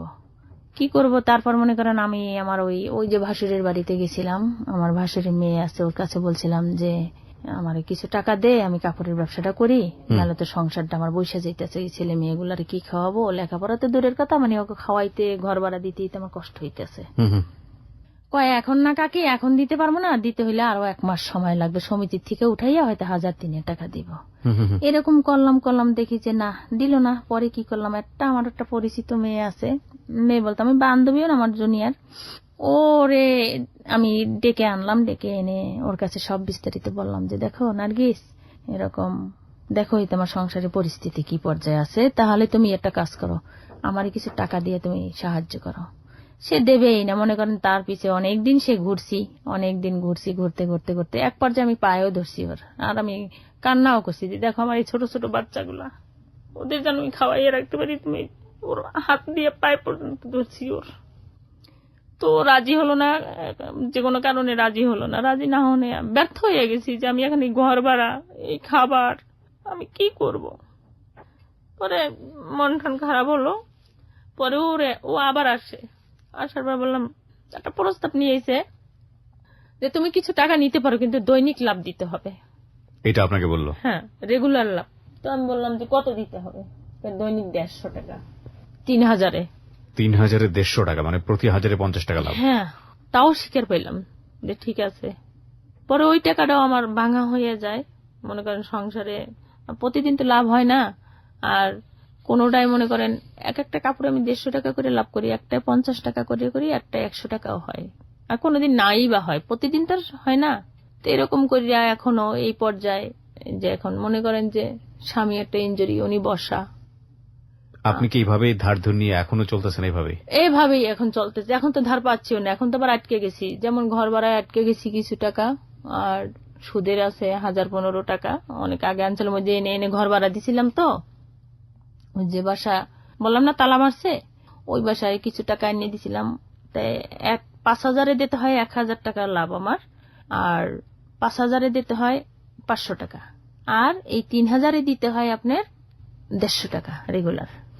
এইটা এখন বর্তমান চলতেছে। এই দিয়ে দিয়ে আপনি কি করেন এখন? এখন ওই যে 3 পিস ওগুলি বিক্রি করতে। এই বিক্রি করে করে আপনার সংসার চলে? হ্যাঁ, সংসার চলে। এবং হাজবেন্ড কোথায়? হাজবেন্ড আছে, আপনার সঙ্গেই থাকে? হ্যাঁ, সে এখন একদম বসা। তারে এখন মৃত্যু ঘোষণা করছে সোজা কথা। উনি থেকেও যা, না থেকেও তা। কেন এটা বলছেন? এটা উনি এখন পারতেছে না কোনো কাজ করতে। ওনার পেট কাটা, ওনার পায়ের আঙ্গুল ফালানো, ব্যথা। আপনার ছেলে মেয়েদের বয়স কত বছর? আমার বড় ছেলের বয়স বড় ছেলের একটা ঝামেলা হয়েছে, সেটা আমি উঠাই নাই। বড় ছেলের একটা মামলা আছে, তো ওটা এখন মোটামুটি পর্যায়ে আছে। আর ছোট ছেলেটাও মানে কাজ করা ওরকম কারোই বয়স না, তবে কাজ শিখতেছে আর কি। এখন মানে আমি সামরিক আমার হাজবেন্ডের ওষুধটা, তারপর আপনার আমার নিজের ক্যাশ কেমিক্যাল নাই, এটা হলো বড় বিষয়। যে আমি যে 3 পিসের আমার ইচ্ছা ছিল যে আমি ক্যাশটা কোন রকম, আমি একটা মাটির ব্যাংক টোপা কিনছি, যে রেগুলার যদি 50-60 টাকা বা 100 টাকা করে ফেলতে পারি, তাহলে মাসে দেখা যায় যে 2-3 হাজার টাকা করতে পারবো। কিন্তু ফালাবো তো দূরের কথা, এখন পারছি না। একটা ব্যাংক আমি 100 টাকায় কিনছি, যে হাতে তো থাকে না, খরচা হয়ে যায়। তো এখন মনে করেন একেবারে যেটা চিন্তা ভাবনা করছিলাম, দেখি যে সেটা বিকল্প হয়ে গেছে। কারণ মনে করেন যে এতগুলো মানুষের খাবার, বাসা ভাড়া দেওয়া, এখন তো আমি একদম সর্বশেষ হয়ে গেছি। এখন যদি পারি তাহলে আমার একটা কিডনি যদি আমি বিক্রি করতে পারতাম, বা কিংবা আমার একটা আমার চোখটাও অসল হয়ে যাবে। আমি চোখে খুব কম দেখি, চোখ নিয়ে কোনো লাভ হইবে না। ওটা নিলে আবার টাকা, হারামি টাকা খাওয়া হয়ে যাবে, চোখে দেখবে না শুধু শুধু। তো অনেক সময় জানেন আমার মনে হয় যে যখন একা থাকি তখন আমি মনের কষ্টে শুধু গান গাই, যে কোনো বিরহের গান গাই, যেরকম হাসি আনন্দে থাকি ওই যখন গুনগুনে। আপনি বলছিলেন যে আমাদের অনুষ্ঠানের শেষের দিকে একটা গান বাজে, হ্যাঁ, এই গানটা আপনি নিজে গাইতে চান? হ্যাঁ। কি গান গাইতে চান আপনার জীবন গল্পের? জীবন শেষের দিকে এসে আপনার যেটা মনে চায় আপনি না, গান। শেষের দিকে গান তো আমি অনেক হরেক রকমের গান জানি, ঠিক আছে। এখন এই মুহূর্তে আপনার কোনটা গাইতে ইচ্ছে করছে? এখন একটা গান আছে, আমি ঝিনুকমালা ছবির গান গাইতে পারি। একটা গান আছে আমার, ওই গানটা আমার ভালো লাগে, গাবো? হ্যাঁ, শিওর। চোখের জলে আমি ভেসে চলেছি, পথের দেখায় আমি পথে নেমেছি, হায় রে মনের আশা আজও মিটেনি, হায় রে সুখের কলি আজও ফুটেনি। চোখের জলে আমি ভেসে চলেছি, পথের দেখায় আমি পথে নেমেছি, হায় রে মনের আশা আজও মিটেনি। প্রিয় শ্রোতা, এই হচ্ছে রানুর জীবনের গল্প। আমাদের সমাজে এরকম অসংখ্য অসংখ্য রানু রয়েছেন যারা সারা জীবন জুড়ে শুধু কষ্টই করে যান, কখনো নিজের কথাটুকু মানুষের সামনে বলতে পারেন না। Hello Close Up presents Hello 8920. Close Up. The closer, the better. প্রিয় শ্রোতা, আপনাদের সবাইকে আমন্ত্রণ জানাচ্ছি ক্লোজ আপ প্রেজেন্টস হ্যালো 8920-তে। আরজি কিবরিয়া রয়েছে আপনার সঙ্গে এবং আপনারা শুনছেন এবিসি রেডিও FM 89.2। বুধবারের রাতে আরো একবার স্বাগত সবাইকে। এবং জীবনের গল্প বলার জন্য আজকে কে আমার সঙ্গে রয়েছেন, শুরুতেই চলুন একটু পরিচিত হই। আপনার নামটা একটু বলেন। আমার নাম রানু। আর অন্য কোনো নাম নেই? আপনার আশেপাশে কোনো কিছু নেই? না, শুধু রানুতেই পরিচিত। ওকে রানু, আপনার বর্তমান বয়স কত? 39 বছর বয়স। জন্ম জেলা? কোন জেলাতে জন্মগ্রহণ করেছেন? বরিশাল জেলা। বরিশাল জেলাতে। ঠিক আছে, বলেন আপনি যেখান থেকে আপনার জীবন গল্পটা আজকে আমাদের জন্য বলতে আসছেন, শুরু করুন প্লিজ। আমার জীবন গল্পটা হলো, আমার প্রথমত আমার মা থেকে আমি শুরু করলাম। জি। মা একজন কৃষক ছিল। মা কৃষক ছিল? হ্যাঁ, মা জমিতে কাজ করতো। মা জমিতে কাজ করতো। বাবা কি করতো? হ্যাঁ, বাবা উনি জব করতো ওই আমলে। আমার মাকে যখন নিচে তখন উনি কলকাতা জব করতো আর কি। আচ্ছা, তো ওখান থেকে আপনার বাবার জবের টাকা দিয়ে চলতো না? আপনার মাকে কাজ করতে হতো? না, মার সাথে সম্পর্ক ভালো ছিল না, এই জন্যই সেটা এক নার্স সে বিয়ে করে আমার মাকে রেখে। আপনার মা কি প্রথম স্ত্রী? হ্যাঁ, আচ্ছা। প্রথম স্ত্রী, তখন মাকে রেখে উনি আবার বিয়া করছে। তখন আমার মা জানছে, তখন আমার মা বাচ্চা পেটে ছিল, আমার ভাই ছিল একটা ছোট। আচ্ছা। ওইটা পেটে যখন গর্ভ অবস্থায় তখনই মা আর কি রাগ করে আমার বাবার কথা শুনে বাবার কাছে যান, বাবার বাড়ি, আমার নানা বাড়িতেই আমার মা থাকেন। তখন থেকে আর কি আমি, ওটা আমার বোঝার মতো বয়স ছিল যে আমার একটা ভাই হয়েছে। মানে কি আপনি বুদ্ধির পরে বাবাকে দেখেননি চোখে এরকম একটা? না না, আমি আমার বাবাকে দেখি নাই জন্মের পর আর কি। আচ্ছা আচ্ছা। তো আমার খালা ওই সময় মানে আমাদের বলতে আমার মা আর কি আলাদা খেত, আমার নানু আবার ছোট খালার সাথে থাকতো, আর বড় খালাটা আবার অন্যরকম ছিল, ওর সাথে আমাদের সম্পর্ক ভালো ছিল না, শুধু ছোট খালাটার সাথে সম্পর্ক কিছু ভালো ছিল। তো আমার মা জমিতে কাজ করে মনে করেন আমাকে নিয়ে আর মা আমি খেয়েছি। তখন মায়ের জমিতে কাজ টাজ করতো, ওই ধান যখন কাটতো তখন ধান টোকাতো, অনেক সময় মাছ মারতো। তখন এই ভাইটা হলো, ভাইটা হওয়ার পর 12 দিন না যেন 21 দিন বয়স এরকমটাই। তো আমার খালার ওই সময় উনি বরিশাল পটুয়াখালী থাকে, তো আমরা শুনলাম যে আমার খালা খুব ভালো পরিস্থিতিতে আছে, তার সংসারে কোনো অভাব নেই। তখন মা আর কি আমাকে নিয়ে আর ওই ভাইটাকে নিয়ে আমার খালার কাছে চলে গেল। আমরা যখন বাস স্টেশন আমরা যখন যাব তখন একটা মোড়ের ভিতরে এক মহিলা দুধ বিক্রি করে আসতেছে। মহিলাকে বললো আমার মা যে দিদি বাচ্চাটা নিবেন আপনি? হ্যাঁ নিব। বাচ্চাটা নিবেন মানে কার বাচ্চা? ওই আমার ভাইটা, বাচ্চাটা ওকে দিয়ে দেবে। আমি ছোট ছিলাম তো, আপনি অতটা বুঝতেছেন না। না। তো এই কথাটা বলছে মহিলা আবার করছে কি, যেখান থেকে আমরা বাসে উঠবো ওই বাস স্টেশন থেকে উনি দুধ বিক্রি করে বাড়িতে যেতে এসে আমরা মনে করেন যে বরিশাল শহরে যাচ্ছি, ওই পথে আর কি ওই আমার ভাইটাকে ওই মহিলাকে সাধলো আম্মু, ওই ভাইটাকে দিয়ে দিল। তো আমি খালি এতটুকুই মনে আছে আমার, যে আমি খালি মার বুকের উপরে এরকম হাত দিয়ে খালি কান্না করতেছে আর মারতেছে, আমার ভাই দিলাকা আমার ভাই দিলাকা। এখন আমার সাথে সাথে দেখি মাও কাঁদতেছে।